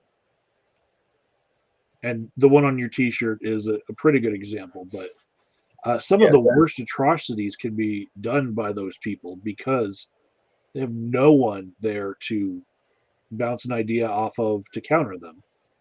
And, in those years of being, just her and the ocean blue, she might have had a few atrocious ideas, that maybe she would have later realized were atrocious, but in the moment didn't. and just let her mind wander through those and work it out. Like, what does this look like? If we follow this to any sort of conclusion, But some people, they only get reinforced in their social sphere with yes, yes, yes, and kind of get steered away from ever figuring out that they are horrible people. Well, I mean, there's a lot of that. It's not just tied to religion, but that happens a lot in religious, denominations where there's this whole forced behavior put on people, and then people rebel and whatever, blah blah blah. And I don't want to go down there. I'm sorry, I got distracted. Yeah. Was it so? Duckzilla said that likes that we're extending the lifespan with transhumanism, but you're not extending the lifespan. The life is dead. What you're extending is, if you could do it, it would be someone's as an entity, but they're not alive. Yeah, it's brain state. Yeah, I mean, I don't know. It's I just have a really strong feeling that these days are coming, and I don't know if necessarily I want to see them happen, but there's just a lot of things that have happened. When you think back to when I was a kid, right? And when 2001 came out in 1968, and we assumed back then that the space race would have carried on like it was going in the 60s all the way through to the turn of the century, and that by then we'd have space stations on the moon and blah blah blah. And of course, as it turned out, we had ships that could go back and forth like the shuttle. Okay, so Sister Danger, there's a difference between being alive and living. Like, being alive is like a biological state. So, right. So being alive, there's biology happening. There's, chemical reactions. There's cell division and death and rebirth. That's being alive. Living is, the memories and experiences and all that kinds of stuff. So it's like, yeah, being alive and living are different. Right. I mean, that's why I say you're an entity. You're not really alive. You or some manifestation that people might have agreed to call you still exists, but you're not alive. You exist. And yeah, living things. Everything you just said, basically, Raven. I don't have to reiterate it. Yeah, I agree. Well, there's a difference. If what is being alive, if not that? Well, being alive is, like I said, it's biological and chemical and everything else. But like living, as in living your life, right? So, like a person whose brain damage beyond consciousness. Well, they're alive, but they're not living. Well, they still have all the cell division going on, like you just mentioned a minute ago, as well. You know what I mean? I mean, they have functioning organs, and yeah. But that's no way to live your life, because you're not really living your life. You're just existing, and there's a difference between living and existing. But this is more of a philosophical thing than it is. So, existence is nothing without consciousness. No, it's existing. I think another parallel to that deep blue that the women experienced for years at a time, and the experience that these robots would have with your thoughts, and just not really caring about what other people think, because they're they just have your memories, but they don't have the feeling of having to really make anybody else feel comfortable. There's another parallel to that in any vampire movie that follows the Vampire the Masquerade belief that a vampire that gets to about 1,000 years old goes crazy, and the older they get, the crazier they are. Oh wow! And all the ancient vampires, none of the young vampires ever want to visit them, because they've been around for millennia and they're insane. And right. In their presence would make you insane. I don't mean to. I wanted to Sister Danger. You can argue that they're not alive. You can. You'd be wrong, but you can make that argument. So yeah, they're still alive. You can say that they're not living because they're not experiencing life or adding to their, emotional and mental database, but they're alive. Yeah, they have functioning organs and everything else. I just wanted to, and Joe, I apologize for my lapse into solipsism here for a moment, where the Green Machine says, my glass of water exists without consciousness. If it's your glass of water, no, it doesn't, because you're conscious and you perceive the glass of water. Joe, I know that hurt. I'm sorry.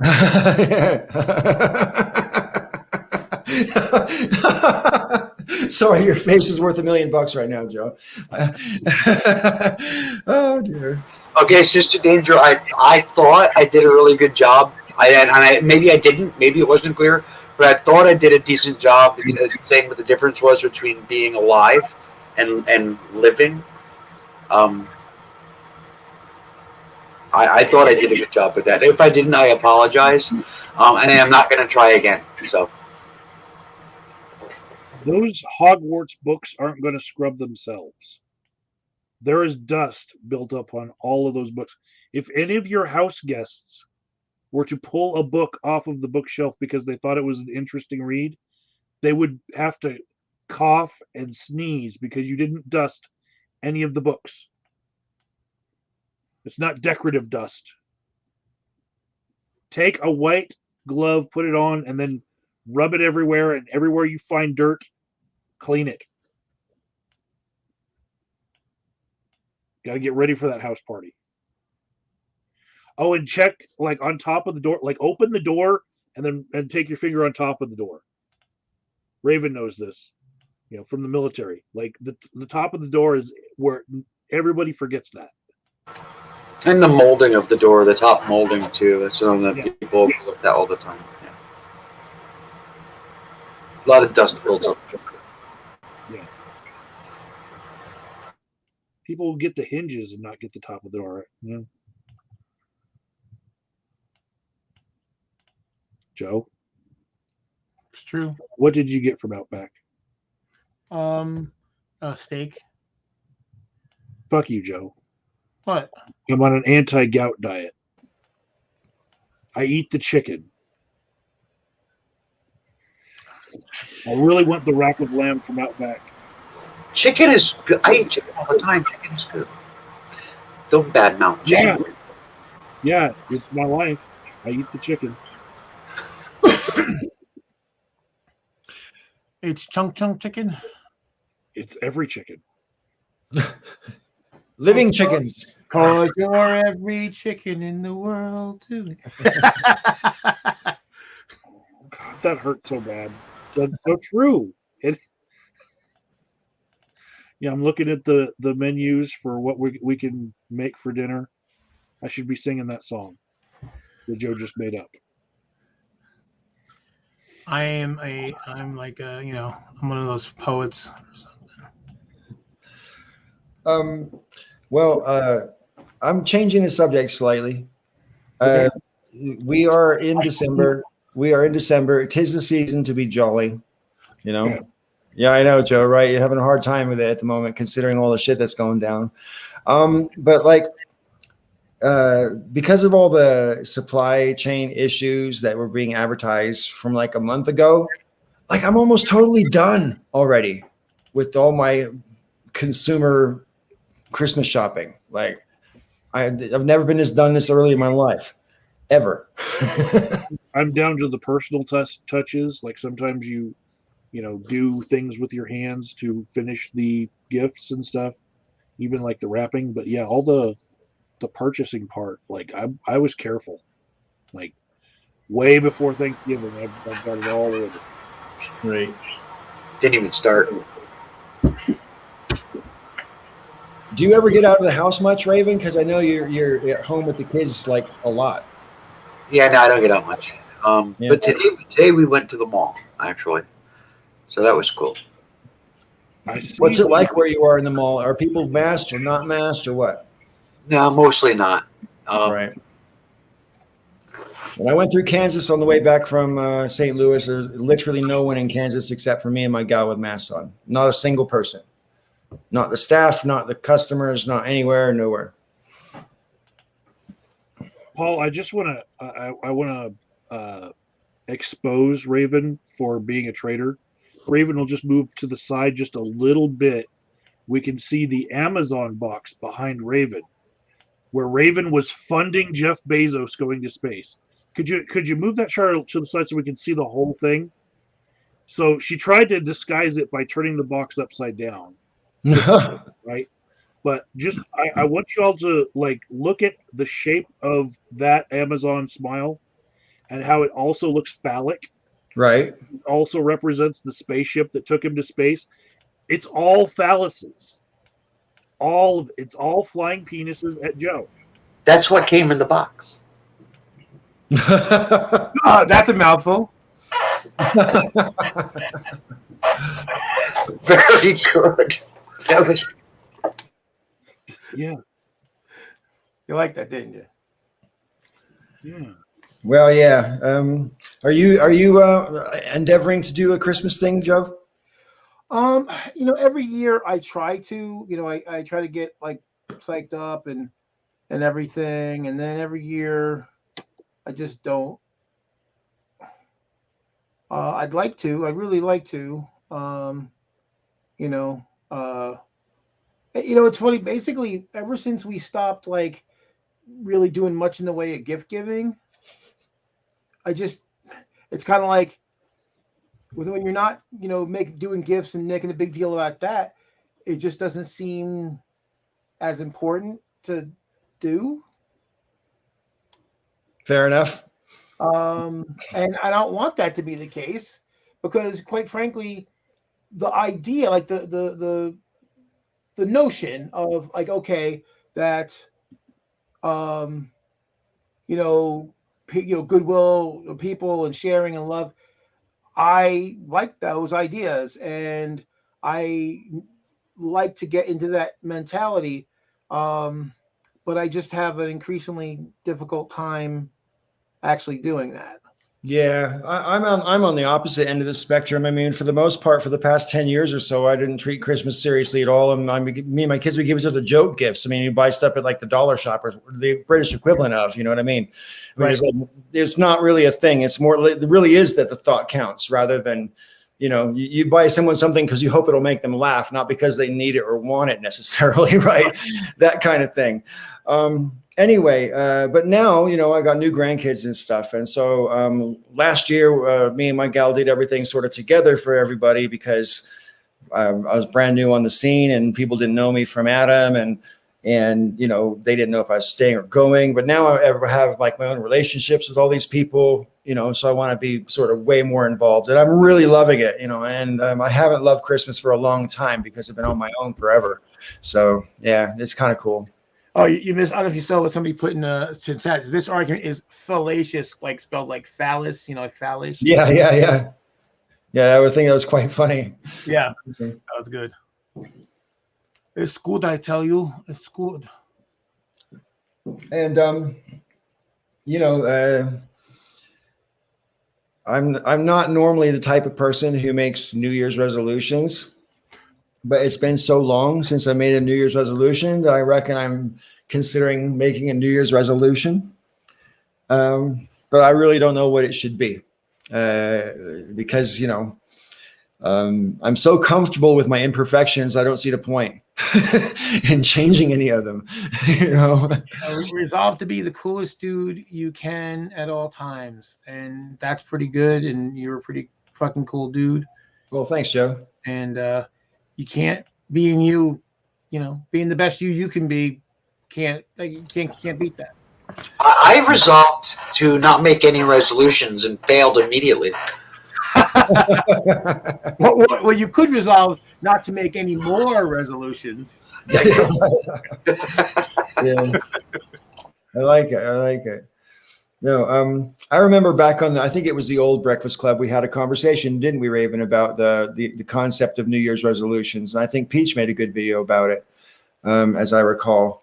because it's kind of a funny idea to celebrate the new year in the first place. It's just the end of one month and the beginning of another month. Like all the other times. And it is kind of interesting. And I've always been the kind of person who says any excuse for a party, right? I mean, that's just me. Yeah. I mean, the whole idea that, like, there's one particular day, this arbitrary day on the calendar that you choose to make a promise that you're not going to keep. The entire concept is kind of weird. But I mean, like was pointed out way back then in the original Breakfast Club, was that the point of it, is you set your marker. Right. And one that's already been chosen for you, which is, on the calendar, the first day of the calendar, that's a nice, convenient marker. Yeah. And you can say the days from that. Yeah. Change begins today. And I mean, basically Peach's argument was that you could do that any day of the year. Sure. And she's right. But it's really, really easy when you have one picked for you. Well, it's just interesting how these sort of, I'm not sure if it's conditioning or what these things are sort of psychological. Like, for some reason, we're more comfortable when things come in 10s than if they come in, say, 8s or 12s or 13s or whatever. Why? Unless it's money. Because we have that 10 fingers. Imagine if we had 8 digits on our hands, our math system would probably be base 8. That's true. Yeah, we used to have that exact argument with my science teachers back home, because when we learned like 3 base and 5 base and binary and all that kind of stuff.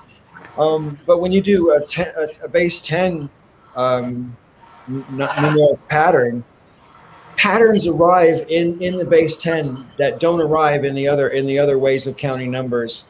And if numbers were numbers, and it shouldn't matter what the numeral is, it should all still work out, but it doesn't seem to work out the same. But base 10, it works out. There's patterns that repeat in a particular way. Yeah, I mean, what's funny though is like the Sumerians had their math was based on 6, 10, and 60, or really 6 and 60, which is why we have 360 degrees in a circle. It's 660. Right. So their math is really strange. I don't even know how they even did it, because like we don't count that way, But that's what they did. There's another thing to contemplate about that, right? Which I thought about when I learned. I just looked that up a couple months ago, Joe. Why are there 360 degrees in a circle? And anyway, but what blows my mind about that is, was it the Mayans who had realized that the Earth is on a 24,000 year rotation on its axis, the succession of the equinoxes, and they obviously knew about the axis in the first place, and how to a degree how far off it was and everything like that, and they knew that without a 360 degree wheel, because they didn't have that European tradition because the 360 degree thing comes from the Romans, doesn't it? Or was it the Greeks? About they had 12 30-day months back in those days, and that was why they had a 360-day year, and which was wrong. But that was my understanding of where they got the 360 degrees from. Well, again, they got it from the Sumerians. Sumerians, right? Okay. But yeah, it is kind of wild when you think about it. The similarities in architecture around the world, with pyramids to Mayan temples all having that basic shape, does to me say that, like, maybe there was somebody who traveled around and spread basic knowledge. It's even simpler than that, Mike. It's if you, until you have like modern building construction, pyramid is the most stable structure. And the reason why they ended up with the same angle, if you pour sand out of your hand, it'll form that exact same angle, because that is the most optimal freestanding angle to support its own. It's ways to support its own weight. I'm not saying it's aliens, but it's aliens. But there's an earlier, one of the older pyramids that actually starts at a steeper angle and is finished at that same angle. And the supposition is that they were building, and then it must have collapsed at one point, and they said, "Oh, okay, this is too steep," and then they made it less steep. There's also the only the backbone of what was intended is what we're seeing, and all of the fluff layer is gone. You know, all the colorful layer. If you look at all the Greek statues, they were actually meant to be painted. Yes. Oh wow. They were meant to be in color, and we see them all in white because the paint's off of them. Well, some of the top layers of the pyramids are of a different construction material than the bottom layers. Well, what was supposed to go even on top of that would have been beautiful, you know. Right. Well, they were shining white when they were built. Now we're looking at skeletons. Right. Yeah, we're looking at the sublayer. The alabaster is still on the very top of them, though, but it's all yellow from thousands of years of sandstorms. Yeah.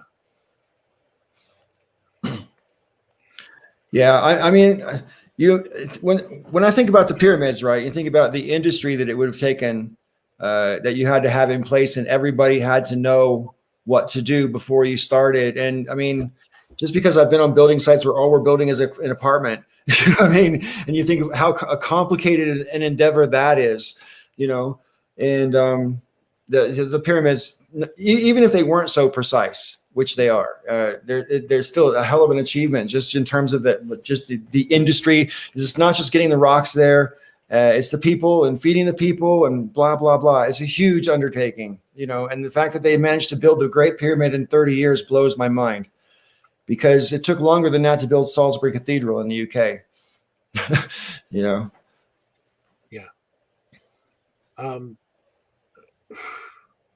A lot of technology gets lost very quickly. The ability to read a map is something that I have, and my niece and nephew use their cell phone with GPS and do not know how to orient a map to be able to read it and find their way somewhere. Oh, wow. You know, and the fact that there's in the Harry Potter movies that they grew up on, there's this map that you know is there. It's like a completely mystical, different technology to them that map works. You know, Remembering phone numbers. Right. I used to be really good at that. I don't even remember. Well, I maybe remember 3 or 4. That's it. But I can still remember the phone number I had when I was 5. definitely. That would have been my grandmother's phone number for me, and it was what they drilled in me in case I was ever lost. You know, home address, phone number. People might not even know their home address. You know, to be honest, like have a little file that you can pull up on your phone at any time that you need to fill something out. But like, why would you need to know? After you have it saved in DoorDash, you can just say deliver it to my home. After you have it saved in Amazon, if you're given to shopping there, send it to my home or send it to my work. You know, you don't see your own address that much, and I have forgotten my address because of moving. I wanted to mention, because I actually just looked it up real quick because I wasn't positive for sure, but I was like 99% positive that I had read it. In reality, slaves didn't build the pyramids. No, that's what that was my understanding as well. Yeah. Yeah. So, I mean, it's like a lot of people believe that. I think a lot of old Christian movies have depicted it that way. Yeah. But yeah, no, they didn't use slave labor to build the pyramids. No, I mean, it was their entire economy.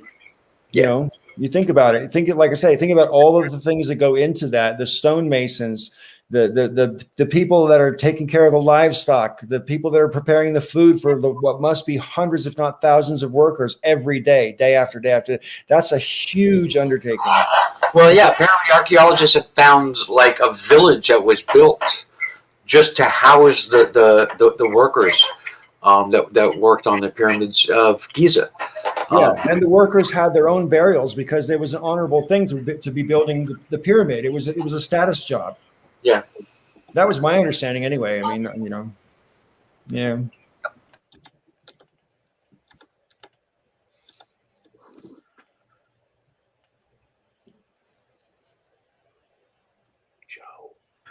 I Joe, gotta think, man. Tickling Joe, tickling Joe. I'm sorry. I was like, yeah, that's I agreed. Yay. in general, you're far too quiet tonight. Are you okay? Probably not. Just weary of the whole thing, eh, Joe? Quite weary. Quite Mm. weary. So some of the math that you see at Stonehenge, as far as how it arranges to, you know, solstices and whatnot, you see that in Göbekli Tepe, right? A new place that they've unearthed, and it is what a lot of the conspiracy theorists have moved on to from talking about pyramids 24/7 and masturbating to the History Channel. Um, Gotcha, Paul. Yeah. So yeah, they're listening to Joe Rogan now and talking about Göbekli Tepe, and it's a Kurdish site, and basically there's a structure that has the same math in it as Stonehenge. These henges were built in order to see the equinoxes and like have light go through them at certain points in the year. The greatest henge in the world. Yeah. But yeah, I mean, certainly Stonehenge and a lot of stone structures in the UK are definitely based on the solar year. And I'm not any more well read on what they were for, other than that, But even that, just like that doesn't explain much. Okay, you went to all this trouble of bringing these massive stones, thousands or hundreds of miles, and erecting them in a nearly impossible way. Well, because these were agricultural communities. I mean, 80% of the people working are probably in agriculture. So knowing being able to chart the seasons and knowing exactly when it is extremely important. Sure. Plus, these are also pagans that worship spirits of nature and things like that. So then it becomes also part of their ritual, as because you got to like worship the gods of the harvest and the god of the sun and the rain and all the various things like that. So I mean, knowing what it is important. Isn't there there's a monument? I believe it's in Washington D.C., isn't it? Where on like Veterans Day or Memorial's Day or something, the sun shines through a hole just the right way, and it lights up a part of this whole big intricate thing that only one year. It's the lost ark, and you're finding the hiding place of the ark, like that. It comes through the ceiling and shines in the crystal and shines down in the city. Yeah, I mean, there's a monument like that's for veterans somewhere in the country. I could be wrong. It might not be in DC at all. It might be over, out west or whatever. But whatever, it exists. It's something that exists. It's not, if you pay attention to the changes in the season and when the sun where is in the sky at certain times, it kind of becomes a fairly simple thing, I think, to figure out, when things will happen. And like Joe said, these are people that worked in agriculture, paying attention to the sky and paying attention to the weather patterns and everything else was life or death. It was actually crucial. So, that kind of stuff was easy for them. They didn't have light pollution either. So like they could actually see that's true. That's true. Yeah, it's a very different world. Well, yeah. I mean, when I used to live in Penzance in Cornwall, there's like 4 stone circles within 5 miles of Penzance. And, so, how about the pirates? The pirates, yeah, the pirates are great. Yeah. No, it's a true thing. Penzance people love to be pirates. They actually have a competition to see what the most people dressed in a pirate costume could be, and so Penzance won one year, right? And very proud as a town.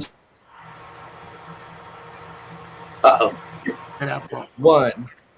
And we were like, no way, fuck you. So the next year we got like 5,000 people dressed as pirates, more than 5,000 people dressed as pirates. And we're like, they're never going to beat this one, right? And so the following year, Hastings had like almost 10,000 people or something dressed as pirates for their thing. And of course, Penzance only has 23,000 people in the whole population, so there's no way you're going to get half the population to dress up as pirates on the day. So we're never going to beat Hastings and Penzance, and I feel really bad about it because of the Pirates of Penzance. I had heard of Penzance before I moved to the UK. I mean, I'm like most Americans, I was geographically ignorant of most places in the world, right? But there are like 4 places in Britain I had heard of. Liverpool because of the Beatles, right? London, of course. Penzance because of the Pirates of Penzance, and Bristol because of Dr. Dolittle. That was it. You know? Anyway, yeah, Pirates, love them. Yeah, I didn't get to go to Penzance, but I did go to Cornwall, and we did. Oh, yeah. Along the coast. Cornwall is awesome. Although there's this one part where we're leaving. Where the fuck were we? We went to Jamie Oliver's restaurant that was like right on the ocean there, which is unfortunately closed now. And there was a spot where you're driving, and the road is right next to the cliff, and there's no guardrail, and then it's just like a fair. I don't know how far down it is, but it's far enough to kill you. Right. And I remember, and it's like the road is like a lane and a half wide. Right. The cars coming. Basically, you have like fall off the cliff or drive into there's like fields of some sort of crop. So either run down the crops or you die. So, and I remember being so freaked out, and I'm driving literally like right down the center of the lane. I'm like, if anybody else comes, I'm just going to crash into them. It was freaking me the fuck out. But we made it safe. I'll tell you a true story, Joe. When I went there in June of this summer, because I had to move my stuff out of my flat, which I had maintained for the whole year, just in case things went tits up, I needed someplace to go back to, but I didn't need that. So I went back and got all my stuff, right? And all that. Anyway, but we rented a van. And when we tried to rent the van, we tried to rent like a minivan, like literally like a mini, but a van, right? And they said they had them available. And then we showed up and they had this great big transit van thing. And I'm like, fuck, I don't want to drive that thing around Cornwall because I know the roads are stupid narrow, like ridiculously narrow. Y'all don't understand if you've never been in Britain, right? I mean, if you go out to the West Country, there's no shoulder on the side of the road, right? And sometimes you're driving down a road and there's like a wall of stone and a wall of stone on the other side, and there ain't nowhere to go. And so if you confront someone and they confront you, one of y'all's got to back up because if they're too wide or if you're too wide. And honestly, on that van, I mean, it was so hair raising. I was so grateful to get rid of it. I took it back 3 days early because I didn't want to drive it anymore. It was just too damn big for those roads, And then people drive those for professional living. I can't wrap my head around it. Oh yeah, it's crazy. I mean, I couldn't live in that part of the country because it's beautiful, but yeah, no way. Well, I could live down there if I had a smaller car, like Corvette or something like that. I can't. Well, smaller cars don't work for me. So. Oh, okay. So I looked it up. I just wanted to make sure I'm not crazy. Yeah, there's a Veterans Day Memorial in Arizona that it's a whole bunch of like stones that stand upright, one right after the next, and they're different heights, and each one has a hole in it. And for 1 minute a year, on the same day every year, the light shines through at a perfect angle, and it creates an illusion of, or an image of the national seal with the eagle on the ground. But only once for a minute. Is that on Veterans Day or what? Yeah. Right. That would make sense. You're muted.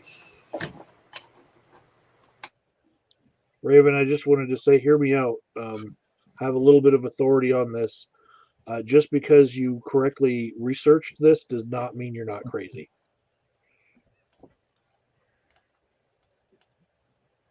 Now you're muted. I think that went over my head. I was just saying that's very true.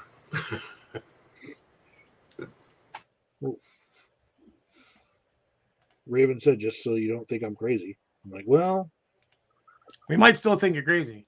Yeah, but you're right about this. So this is an interesting short little story because I created this quiet lull here, and I'm sorry. I got a Christmas card from my grandfather and his girlfriend, and it was addressed to Miss R. Slockbauer, my name. And then inside it said, Merry Christmas, Raven, Peach, and kids. Nice. It's just like, yeah, I was just like, oh wow, okay, very good. My 90-something-year-old grandfather.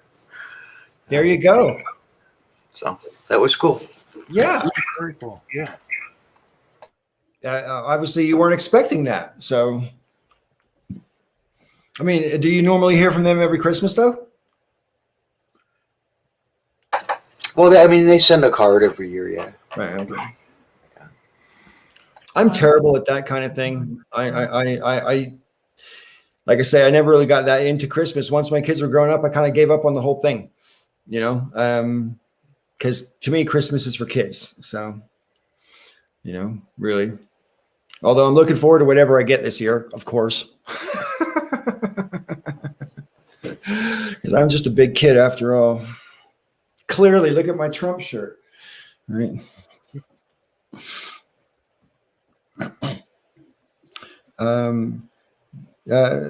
Sister Danger is doing cards again this year. Y'all want the link? Sure. Send me the link, and I'll. You got to send it to Joe because I can't copy links. my link copier didn't seem to be doing what it's supposed to do. I don't know why. Fucking computers. It's a machine. It's supposed to work or not work, right? I don't know. Amy, drop it in the Breakfast Club messenger chat, and I'll get it over here.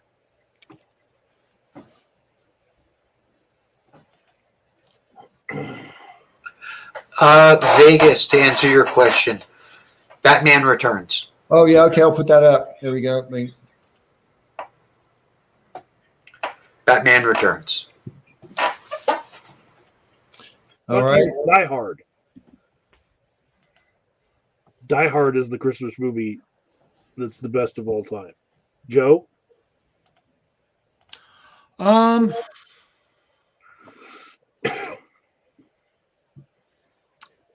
Rudolph the Red-Nosed Reindeer. Okay. The classic. Okay, well, I get that's still that's a TV show. Sorry. So you mean theatrical productions? Doesn't matter if you say Rudolph. If that's your favorite, that's your favorite. Well, I would say theatrical productions. I'd say Elf. You'll say what? Elf. Elf with Will Ferrell. Yes. Oh wow. Oh, Gremlins. That's a good one too. Yeah, that was going to be mine. Actually, I was just about to say Gremlins is mine because like I just think it's hilarious that it has to be set at Christmas. I mean, they could have made it that guy's birthday and they give them for his birthday present, and they had the same story, but for some reason it had to be at Christmas, and I just think that's really funny. So yeah, Sister Danger seems to like Elf as well, Joe, and I just have to say y'all are nuts. That movie's awful. It's like Will Ferrell's worst movie. Oh my God. No. Will Ferrell's worst movie is Land of the Lost. That movie was an insult. Okay, I didn't see that movie, so I defer. I don't like Will Ferrell, so I've never watched Elf. So I can. I liked Will Ferrell until Land of the Lost. It's so horrible that I was like, yeah, fuck you. I like Batman 2 for a Christmas, or Batman Returns, Batman 2 for a Christmas movie, because then people are like, oh, we saw a Christmas movie, and then you had to point out, all the Christmas stuff that was in it. So, right. Well, that's the way people feel about Die Hard as well. I mean, people like to argue about whether that's a Christmas movie, and it blatantly is a Christmas. So is Die Hard 2 is blatantly a Christmas movie. It's just not got the Christmas feel. And, Barack Obama played it safe when he got asked this question. He goes, well, the greatest Christmas movie is obviously It's a Wonderful Life. Like it was a no-brainer question.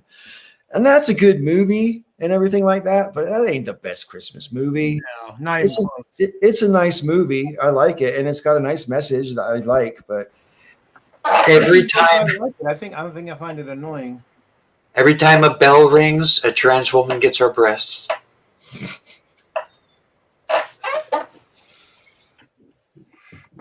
Hang on. So the opposite. Wait. Somebody just got boobs. Yay, boobs. So the opposite question would be, what's the worst Christmas movie that you've seen? The absolute worst, Paul. Sorry, Sister Danger just posted the link in the other chat, in the Facebook. What would you say? What's the worst Christmas movie you've ever seen? Ooh, that's a good question. There's a Christmas movie that I don't like very much, but I think everyone else likes it but me.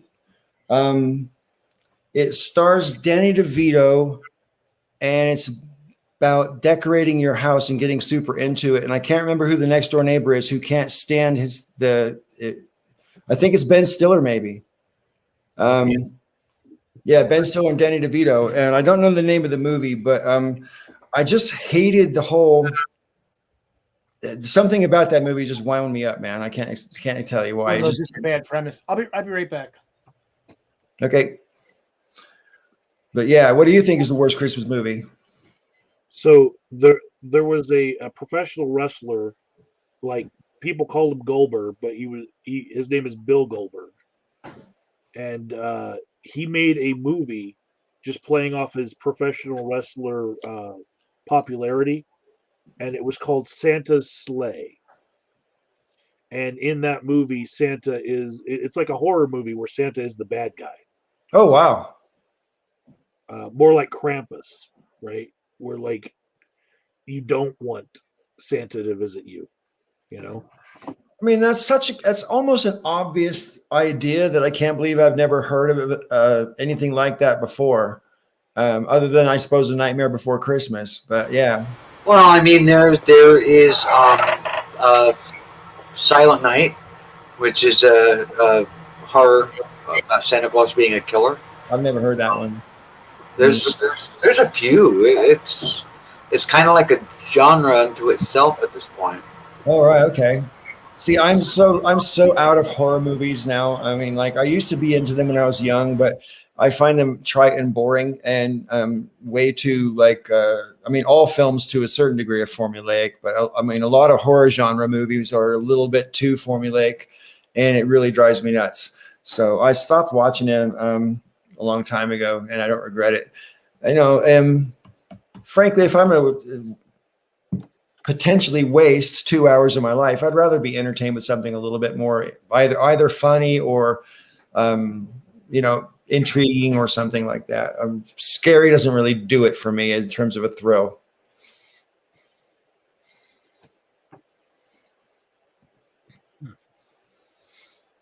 It's an interesting thing to contemplate why it does thrill people. I mean, even me, I asked myself this question loads of times, why did I ever really like scary movies? And I think I did like that whole feeling of suspense, but maybe the older you get, the more cynical you get. I don't know. Well, I do know that's true, but I mean, I don't know if that's why about the movies, you know what I mean? About whether I don't like them for that reason. But For me, they became formulaic, and so I started to enjoy movies that didn't follow the formula. Even though other people might pan that movie as being like a bad example of the genre, for me, 21 Days Later as a zombie movie was the best zombie movie because the zombies were fast. see, that's why I hated that. It broke the whole genre as far as what zombies could be. They were zombies, but usually when you think fast zombie, that's more like a vampire. Well, then in Resident Evil, the zombies were fast as well. I think because of that movie. I don't like anything with zombies. See, if the movie is about zombies, I pass it by. But TV shows about I don't bother.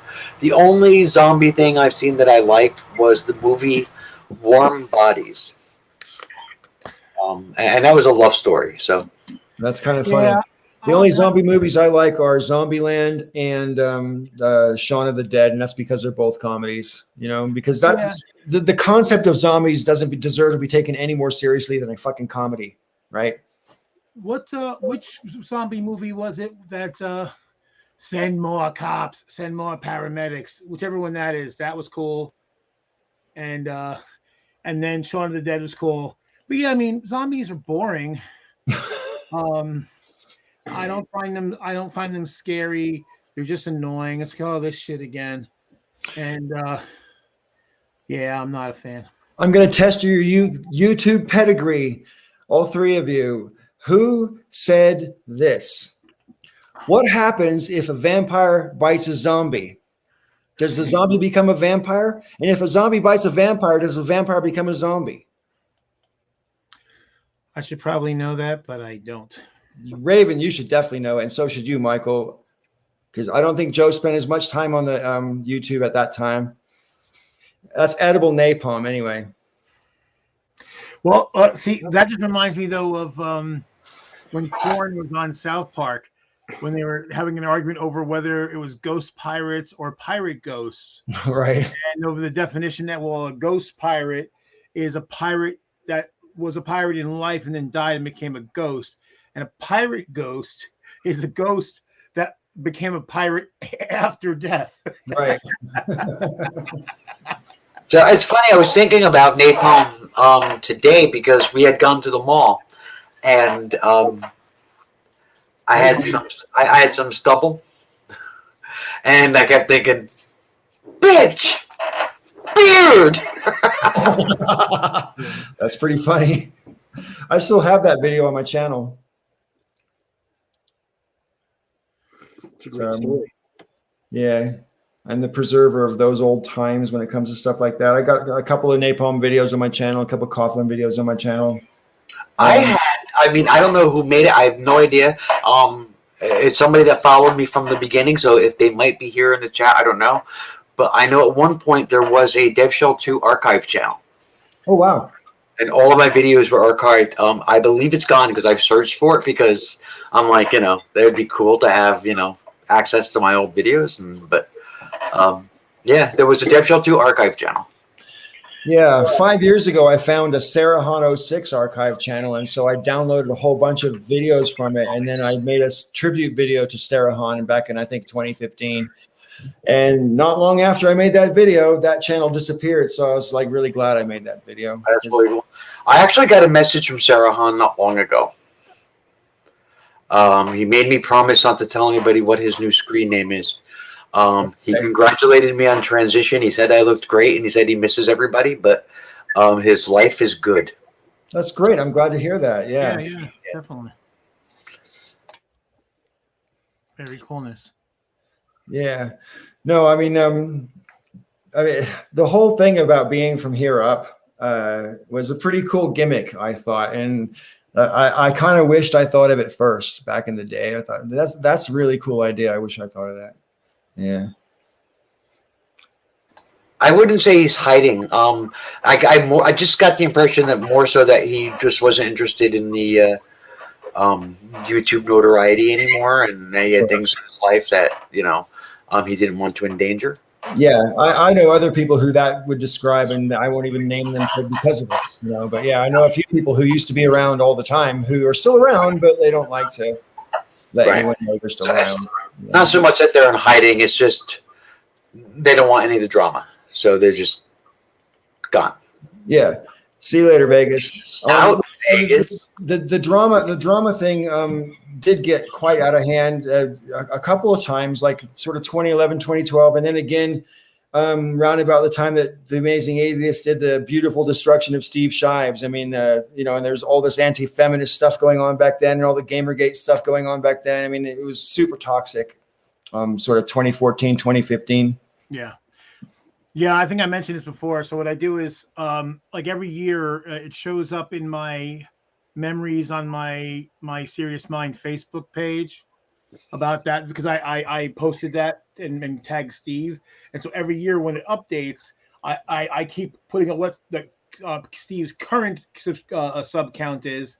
And it's like, wow, because it was like 53,000 at the time. It's like, wow, for a dead channel, man, you have a lot of you're growing for a dead channel. I never saw growth like that for something that was dead before. Well, I haven't really looked at my channel for such a long time. I haven't posted a video there for more than a year. I feel very bad about it. I pay way more attention to this channel.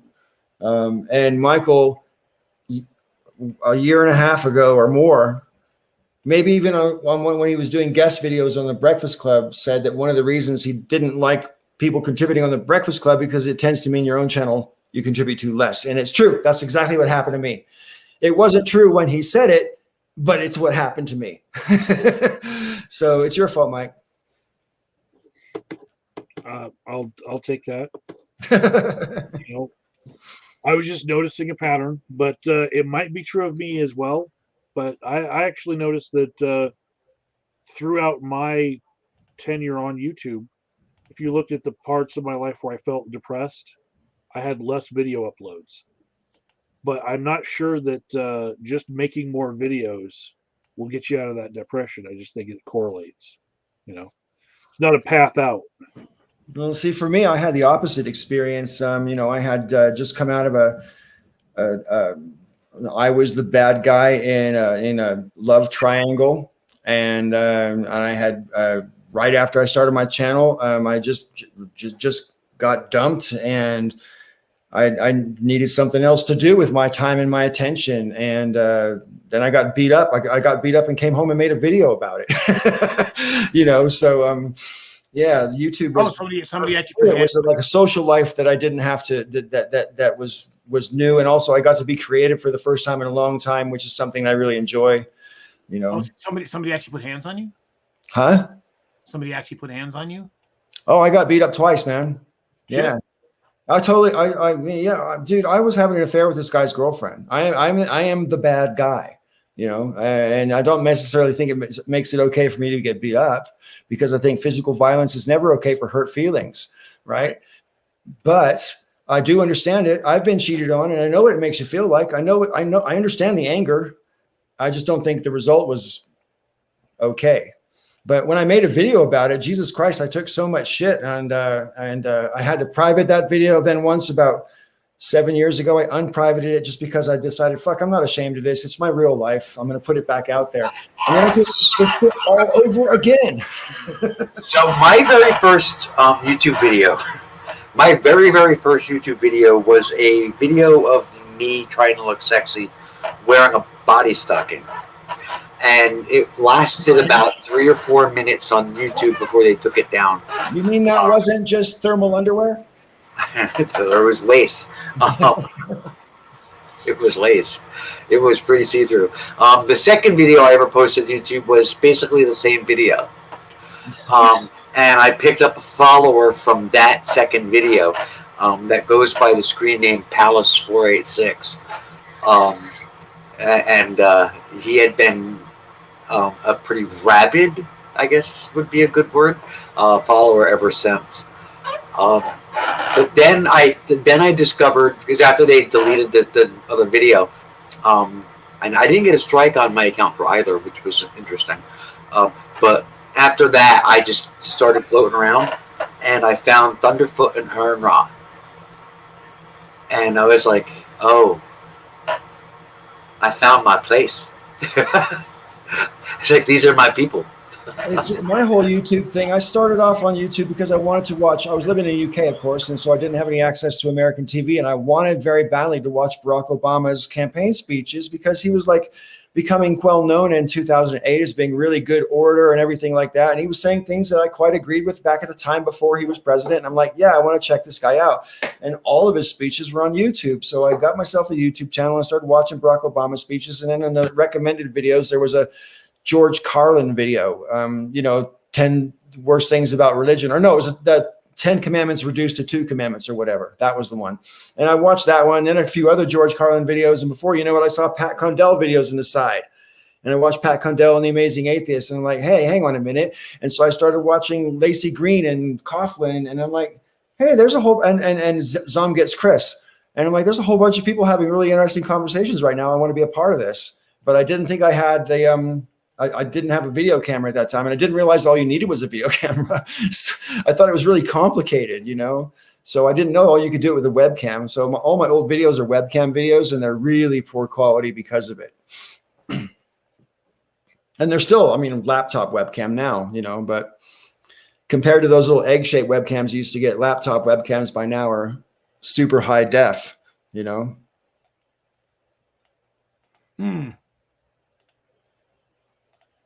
This is so. Michael has a YouTube pedigree that outlasts all of us because he's had at least half a dozen channels. Yeah.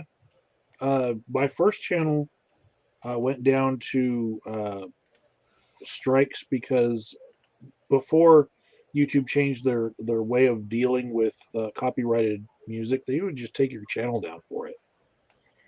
And I had some music videos on it that were not mine and got strikes for it and lost the channel. I had a family channel that's older than my Agent of Doubt channel that's still up. And it dates back to, I think, 2008. But my first channel got taken down because of strikes, because of uploading Rat, Def Leppard, and Poison. Yeah, the hair bands. I just happened to have them on my hard drive, those videos from those bands, and I just threw them up there to have something on YouTube. We used to call Poison heavy plastic. Yeah. Yeah, I mean that's the kind of the whole 80s metal thing, man. I mean, I did enjoy 80s hair metal for sure. Guilty as charged. But some bands are basically all hair metal bands are not equal, right? I mean, they're just not. Rat was cool, but Poison, man, if I had a Poison record, I would have hit it from my friends. Or Cinderella. Or Cinderella, yeah. There's another good I like example. Poison and Cinderella, but then again, you know, that's what all the girls liked was Poison and Cinderella. So right,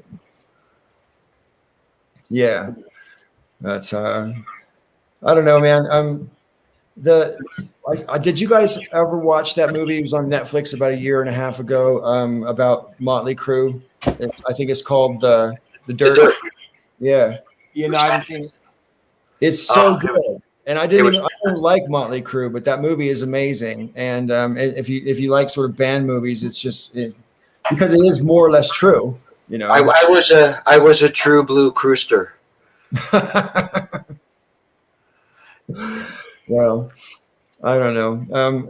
Remember, we had a talk a couple of weeks ago about Kiss, and a lot of the people that I knew when Motley Crue first came out were also Kiss fans. And so I kind of put the two bands together because they had a lot of the same fans. And I just was like, no, I don't think I need to really get into that. Although I have to admit, there are a couple Motley Crue songs I do like 3 or 4, you know. But I can like the good songs by bad bands. For example, I like 3 or 4 songs by Oasis, but they suck. That many? Huh? That many? Yeah, maybe even 5. I mean, there's a couple of good songs on the first album, and like about 2 or 3 good songs on the second album as well. And I think there's 2. I think there's 2 that I like, and I don't want to know the name of one of them. Yeah, but no, I am. Nikki Sixx blocked me on Twitter a couple of days after saying he loved me, and I wish I could find it. I actually took a screenshot of his tweet because I tweeted something to him. Homosexuality came up and people were being really homophobic, and he was like, yeah, it's bullshit, you know, knock that shit off. And I was just like, hey, you know, I've been a fan since I was 11 years old, you know. And I said, I'm out loud and proud. And he responded, oh man, that's awesome, love you. And I was like, oh my god. You know, then I took a screenshot, and then some guy started responding to me being a dick, and I told him to go fuck himself. And next thing I knew, I was blocked by Nikki Sixx. Wow. Maybe he had an auto blocker or something for profanity. You wouldn't think Nikki Sixx would have an auto blocker for profanity, though. So I wouldn't think. No, you know, I mean, I'm sure. I think he just saw drama brewing, and he said, fuck it. Right. I'm also blocked by Boy George, but that was a different thing. Boy George blocked me because I actually did go at him. Yeah. You did what? You really want to hurt him? So do you guys know Brian and Jay, Gay Family Values? I know who they are, but I didn't watch them. Okay. Well, on Twitter, because there's a movie made about them. The Right to Love. And really cool movie about their life. So they're kind of public figures. And Boy George went after them on Twitter. What? Insulting them, saying that they were trying to pretend to be straight people by doing things like get married and have a family. Does not compute, Will Robinson. Yeah. Well, I mean, we're just watching something earlier about gay celebrities, and Lily Tomlin said something actually kind of similar, where it was like, I don't want to do things that, cis people, that hetero people do. I'm not hetero. So it's like, okay, so there is a certain part of the LGBT community that's just like, I, don't want to define or the standards of my life measured against heterosexual people. So I get that. Yeah, I've heard this before. When I had some gay friends in the '80s, in the middle of the '80s, who were like not tethered at all to the idea of monogamy, because monogamy was for straight people to ensure the babies were of the of the man who they think it is, and Right. so they didn't really invest anything in it. And I thought that was an interesting idea. So I mean, when the push for gay marriage was really going, there was resistance from inside the LGBT community, because that idea, the concept of marriage and family is heteronormative and not being. Why would we want that? Because gay people weren't allowed to do it. Well, right, and that was the response, but it was just like, there's a certain amount of freedom that goes along with not having the concept of ball and chain be part of your existence in the world. And I can understand that, but it's like, well, yeah, but nobody, it's not forced gay marriage. It's optional gay marriage. Well, what happens is once it becomes something that's an option, you'll meet people on the dating scene or whatever who might be wanting that as part of their life journey. And it's just better off not to deal with it at all for some people. Well, and certainly in society currently is like, well, what, you're not married, you're not going to have children. That's exactly the problem, though, because then it's like, hey, straight people have the same issue. It's like, exactly, we don't want to be like straight people. So, so I mean, yeah, it's just something that's there, something that's out there. It's always been there. It's always been a segment of the LGBT community. It still is to this day, and it seems to be a shrinking part of the community, but it's there. It's always been there. And to have like Boy George going off on gay family values on Twitter for wanting to be like straight people, I was just like, yeah, dude, seriously, you're crazy. You like chained somebody to a radiator. Raven, was the guys from Gay Family Values, was that the same people who started It Gets Better? I don't believe so, no. Oh, okay. Then I might be confusing them with the people who started It Gets Better. Really. Well, that wasn't that the Trevor Project? Wasn't that? It's so long ago, I can't remember. I just remember making a video for it. I made a video for it. Yeah. But whatever. I mean, it's just, so all of his fans, Boy George's fans, came after me, and, at some point in that whole mix, Boy George blocked me, and I was just like, I was blocked by Boy George, of all freaking people. So I think Roseanne Barr blocked me too. I consider that a badge of honor. Yeah, right. So would I. Yeah, the only one that hurt my feelings was Nikki Sixx. I was like, oh, come on, man. You said you loved me. Yeah. I don't know who I'm blocked by except for Galen. I know Galen blocked me. But I think Galen unblocked me, though. I think Galen unblocked me, but he did block me for a while. Yeah. Galen is Galen. I don't know. I got nothing bad to say about Galen. Galen's super, super smart. And, He's Galen. He's weird. When Galen wants to school me, I take it because he usually knows what he's talking about. Yeah, I argue with him. I ended up blocking Galen. I got tired of it. Well, he calls everybody pig vomit, and that gets old after a while. It's just like, did you Everybody what? pig vomit? Oh. You got to come up with something new. You can't keep using pig vomit. It gets old and that's just nasty. But I mean, I'm friends with him on both of my Facebook accounts. He follows me on Twitter. He was supposed to work with Pimp Monk to do a benefit show to raise money to help with my transition stuff. Oh, right. Cool. Pimp Monk was just like, "Oh, going to do this," and then never did it. Oh, okay.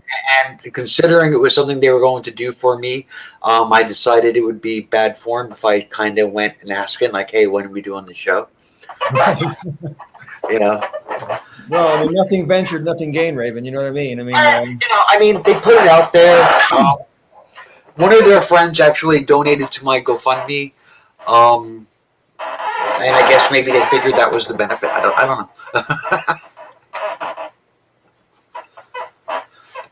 First rule of Culture Club is to never speak of. Hang on a second, I got a cramp. First rule of cramps: don't talk about cramps.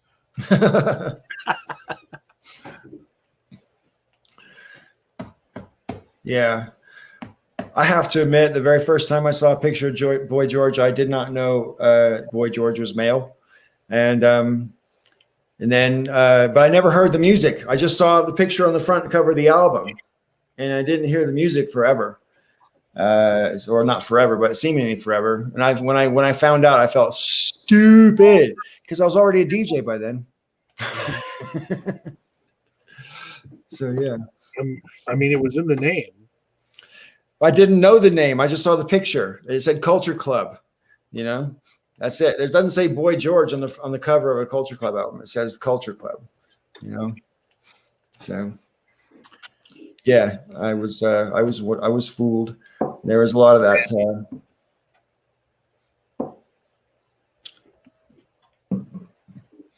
Yeah. I was kind of hoping he would cry. Actually, I got to be honest. That's funny. Well, Boy George, I think, is a DJ in a club in London. I think that's what he's been doing for a long time. And I don't know. He got arrested back in the 80s, as I recall, for heroin and had to do public service picking up litter in New York City. He kidnapped the guy. He tied him to a radiator, chained him to a radiator, and left him there. Non-consensually? Yeah. It's important to ask. Yeah. It's a. Hey, how you doing? You're kind of cute. I couldn't help but notice, that you have nice wrists. How would you feel about having a chain on it tied to my radiator for a month or two? No? Okay. I mean, I'm pretty good. It'll be warm. There are some things that are easier to rehabilitate as far as public image, but I think after that, Boy George is not coming back to the public forefront. Yeah. And nothing was lost. Nothing of value was lost. I know that prior to his death, George Michael had a little bit of a resurgence and was on talk shows and whatnot, and did Red Nose Day. And Pee Wee Herman, he got a role in a Batman movie after he became famous for the popcorn. Well, he was on the series. He was on Gotham. Yeah. Like he got rehabilitated, but Boy George, maybe not. Yeah. Pee Wee Herman was railroaded. I used to like Pee Wee Herman. I never really watched the Pee Wee Herman show, but I did watch the first Pee Wee Herman movie, which I think might have been called the Pee Wee Herman movie. I can't remember. Yeah. The TV show that was the Pee Wee Herman show that was on cable with Phil Hartman and a bunch of other people. Mm. I don't know why you looked at me funny when I said he got railroaded. He was masturbating in a theater. A porn theater. It was porn. Yeah, Yeah, I remember. I think it was Carlos Menti. He's like, "There's a 12-foot pussy industry. What's he supposed to do?" That's why people go to those places. So he only got arrested because he was Pee-wee Herman. Yeah, everybody else in the place was. Everybody else in the place had their dicks in their hands and they were fine. He got railroaded. Yeah. Free Pee-wees. Free Pee-wees. Yeah, I think in my life, places like that have been on the decline. I've seen a lot of them that have gone out of business, and I understand that used to be a booming business, but Well, because you can go to Cam4 or a billion other sites on the web. You know, to go out and in public and potentially get Well, a lot of those places were actually really popular hookup spots for gay men. So when you go, because like, they have the ones with the booths, and there'll be assigned one person per booth. Nobody ever paid attention to that. Yeah, I'm not ashamed of it. I have gotten it on in those booths. But I mean, now that gay is no longer a thing that is like really frowned upon, and there's things like gay marriage and all kinds of other stuff. A lot of people have come out of the shadows. They don't need to go to those places anymore, and that's why they're declining. The one place I remember the most like that I had the most experience in was called the Enterprise, and it was in Tucson, Arizona. I took my brother to it for his 18th birthday. They had these things that looked like the photo booths that you would get in with friends with like a curtain, right? And inside there was a chair, and it was one of those chairs that was made out of plastic so that it was easily cleanable. And I would not sit down on one of those chairs. Smart. But they had a film that apparently like 6 different points in the same film were playing. So there were these buttons, and you could switch between the feed, right? But here's the thing: this film went through different, like 15-minute sex scenes. Each one of these booths, we poked our heads in and pushed the buttons. There was a gay sex scene on this film in one of the feeds, and like in each of the booths. And that was my first experience with gay porn. There is I've never actually gone into like the theater part of a place, but years ago I was visiting a woman I knew that worked at a deli, and we're hanging out, and this girl comes in, and I'm hitting it off with her, and everything's going well, and she's like, "Oh, well, I work at the porn theater on Route 9," and she's like, "Oh yeah, they're gonna have." She said, "Well, there's some porn actress was going to be there once you come down." So I essentially went down there to go hang out with that girl, but I ended up talking like the porn woman was there, and it was funny because she's there, gorgeous girl. She's tiny. She's like 5 foot nothing, and everybody was like afraid to approach her. She's like, "Come on, guys, I don't bite," And so I was like, "Fuck it," and I started talking to her. I ended up talking to her for like 45 minutes. So that kind of blew my chances with the girl who worked there, because obviously I was paying more attention to somebody else instead of her. But yeah. So that was cool. The theater sections where the booths are, in the back you go through the door, and some of them they used to take quarters. I think now it's all like you have to buy tokens at the front desk. But when if you walk around, there's all these really creepy guys that like they spend their day there. They'll have one hand in their pocket, holding on to their tokens probably. Yeah, tokens. They might lose them or something, so they're counting them while they're in their pocket.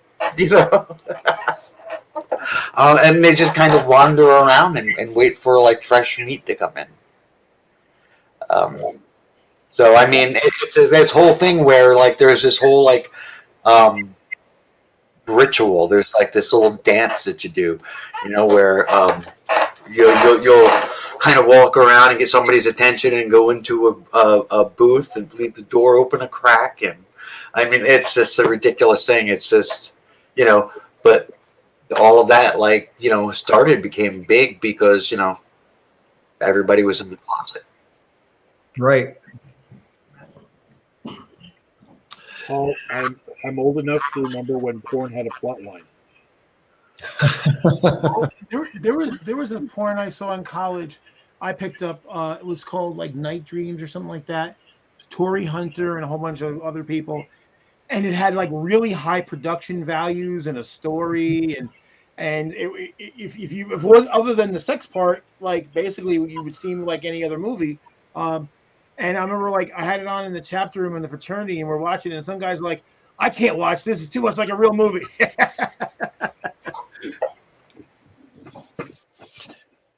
Yeah, I didn't watch porn for the longest time simply because the first time I tried watching porn was like 1983, and we rented 3 porno videos from the porn store, and I was highly embarrassed to do so at the time because I was very self-conscious at the time. And Wait. How old are you, Paul?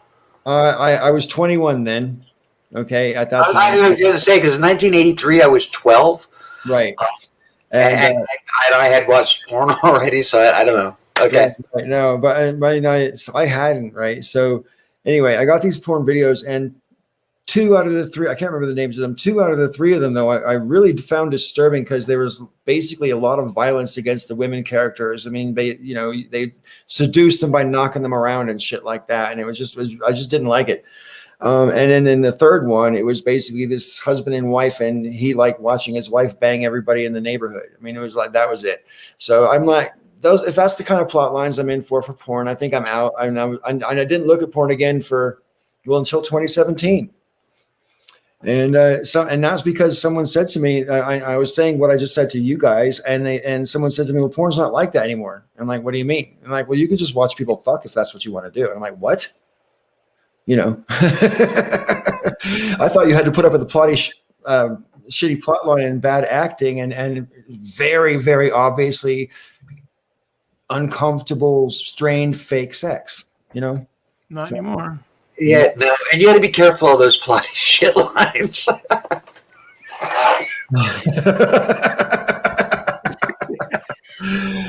Oh yeah, those are the worst, the plotty shit lines. Yeah, the plotty shit line. You guys dabble in the German porn then. What's wrong with German people? Well, that was too easy, Paul. I'm sorry. when I had moved out of state for a few years and I came back to New Jersey, and so the first apartment that I got on my own in New Jersey, I signed up for the video store. Video stores were still a thing back then. It was like 99, and they had this particular video store had a porn section. So I walk in and they have the usual kind of stuff, and then they had like a curtain and then like more stuff, more porn. And so I walked into there to see what they had, and like that's where they had like a lot of the gay porn because they didn't, they were like they didn't want to like piss off the straights, I guess. But then they had some, like some of the imported stuff, and then the less common stuff. And I remember seeing this German video that was called "Pissen und Spritzen." Like, oh, what's wrong with German people? It's funny. It's like they had the porn room, then you had to go through a curtain to get to the gay porn room, and then there was another room where it's stuff that even the gays can't watch. Right. Like gay people are like, wait, hold on. It's like, I'm just gay. I'm not, I'm not a freak. Yeah. Oh dear. I don't even speak German. Yeah.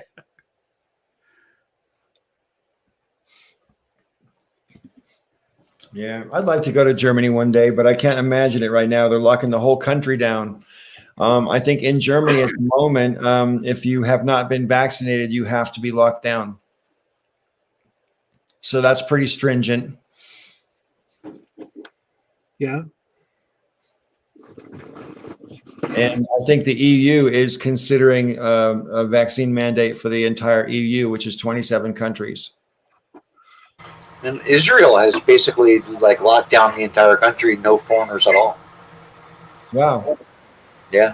I just made this argument on my channel, but I found this product that actually could be the answer as far as like a good middle ground. so that we don't have to have vaccine passports in our country in order to go to the restaurant or go to a concert. So there's this like $2 product at Walgreens. It's this vaccine card protector, and you can just like put your vaccine card in the protector and then wear it on the outside of you, and it has all the information that the vaccine passport would have. So all you have to do is wear your medical records on the outside of your clothing. Can you have it in the shape of a star? Yeah, I'll get a tattoo on my arm. So what I've realized since is that we have HIPAA regulations to protect people's healthcare information. Whether or not you got a shot is one of those things that you don't have to let people know, right? But if we have vaccine passports, then anyone who doesn't have a passport will know that they didn't get a shot. You could draw that conclusion that if they have a passport, they did get it. So I actually, yeah, I have an idea as far as, solving the issue with vaccinations.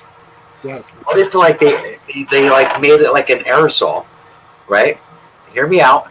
And they fill up these giant tanks and they put them in airplanes. Brilliant. And then they release it from the airplane as it's flying over, like a trail from the back of the. Like a chemtrail. Raven, you're gonna end up on Infowars, and Alex Jones is gonna be yelling, "This is how they turned the frogs gay." So okay, I saw in the news the other night they were talking about this, that in anti-vax circles, there is this video, multiple videos, and all like these advice blogs and stuff about how to deal with the vaccine once you've gotten it. And I almost died because it sounded a lot like Earl. And Earl was never meant to be real or serious. But this is what these people really are saying and what they believe. If you've been vaccinated and you're worried about the vaccine, take a bath in borax and it'll neutralize the nanobots. Egad. Earl basically said that. I don't know if you remember, I had this whole thing about the nanobots are raining down from chemtrails.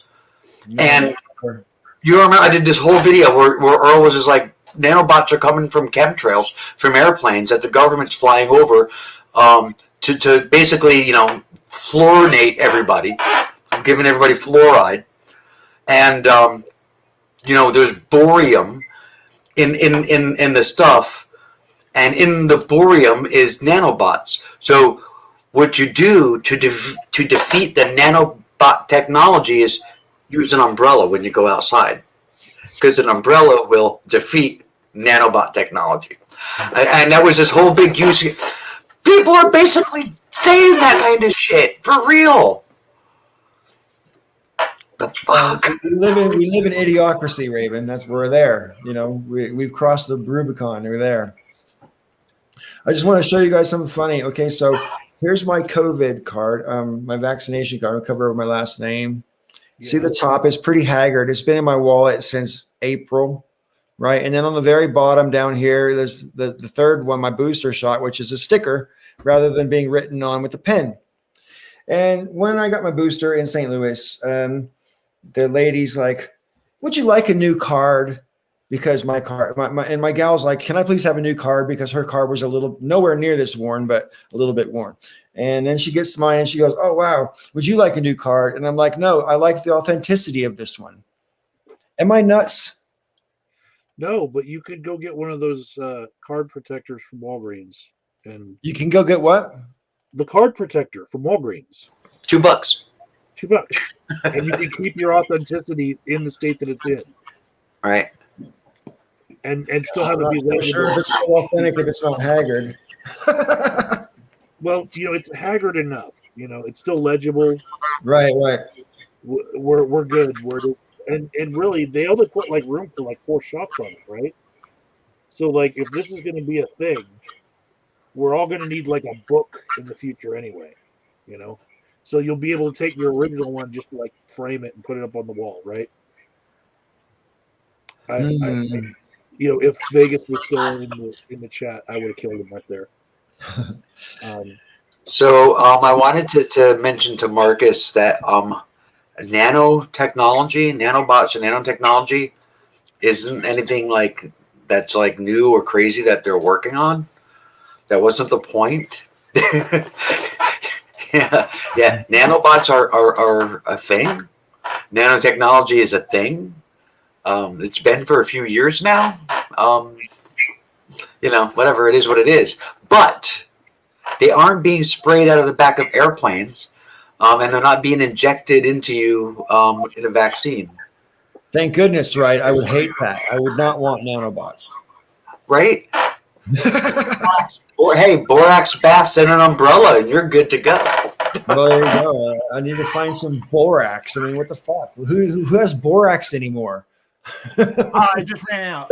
Fluoride was making the nanobots gay. So, as a side note, when you were showing off your card, you covered up your last name, but we could see your birthday. But we'd already established that you were like 21 and 83, right? Doing the math here, Paul. Jimi Hendrix, Kurt Cobain, Jim Morrison, Amy Winehouse, all of them, they died when they were half as old as you.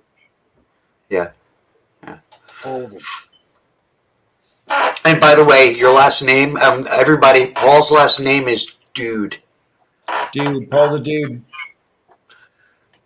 Dude bro is for, but dude for short. Dude bro. Dude bro. Those are my pronouns, dude bro. Is it pronounced Dude bro, or do you pronounce it Dude de bro? Dude bro. Dude bro. Dude bro. Isn't that the lead singer, former lead singer of Quiet Riot? Dude de bro. Kevin Dude Bro. Kevin Dude de bro.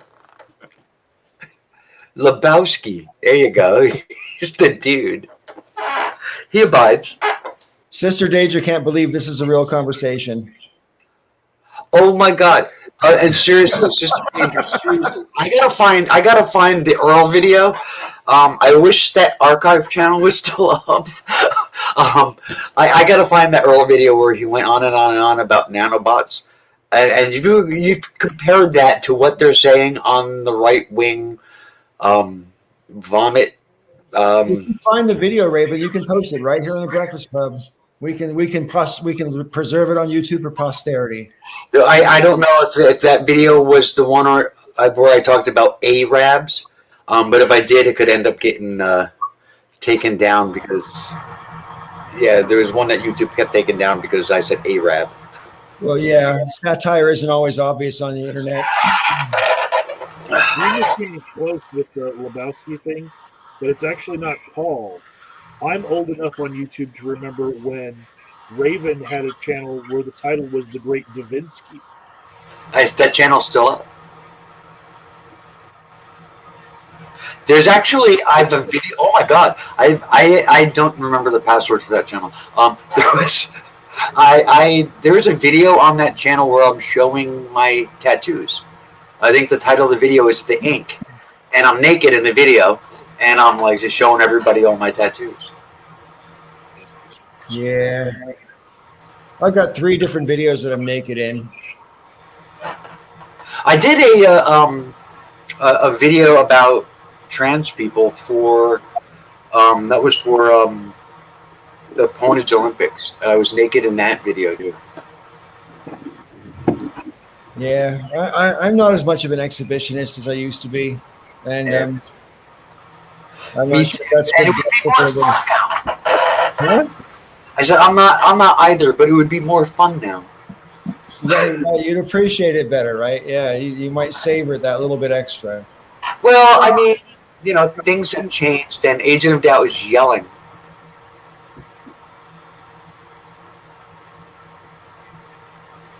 Michael gone. He yelled like "oh fuck" or something. I don't know.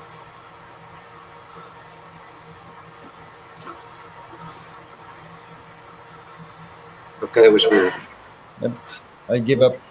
Yeah, I know. I was just saying that I think it would be more fun now because my body isn't the same as it used to be. So, but I'm not like now. It's just like, I'll talk about that shit now, but I don't really do it anymore.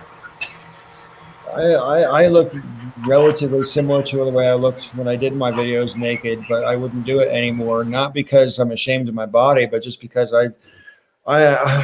I'm just not quite as I used to be. So, I mean, I'm still the same person and I still have that flavor, but I don't necessarily have the energy for it that I used to have. You know what I mean? So, yeah.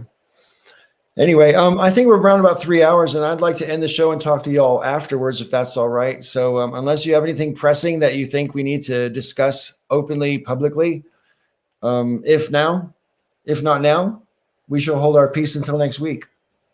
Your thoughts, comrades? Cool. All right. Well, Sister Danger, thanks for hanging out in the chat, even though you couldn't be on today.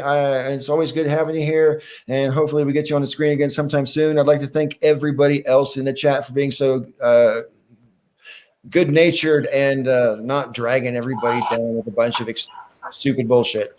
Yeah. And yeah, so until next week, thank you, everybody, and may all your ups and downs have satisfying conclusions.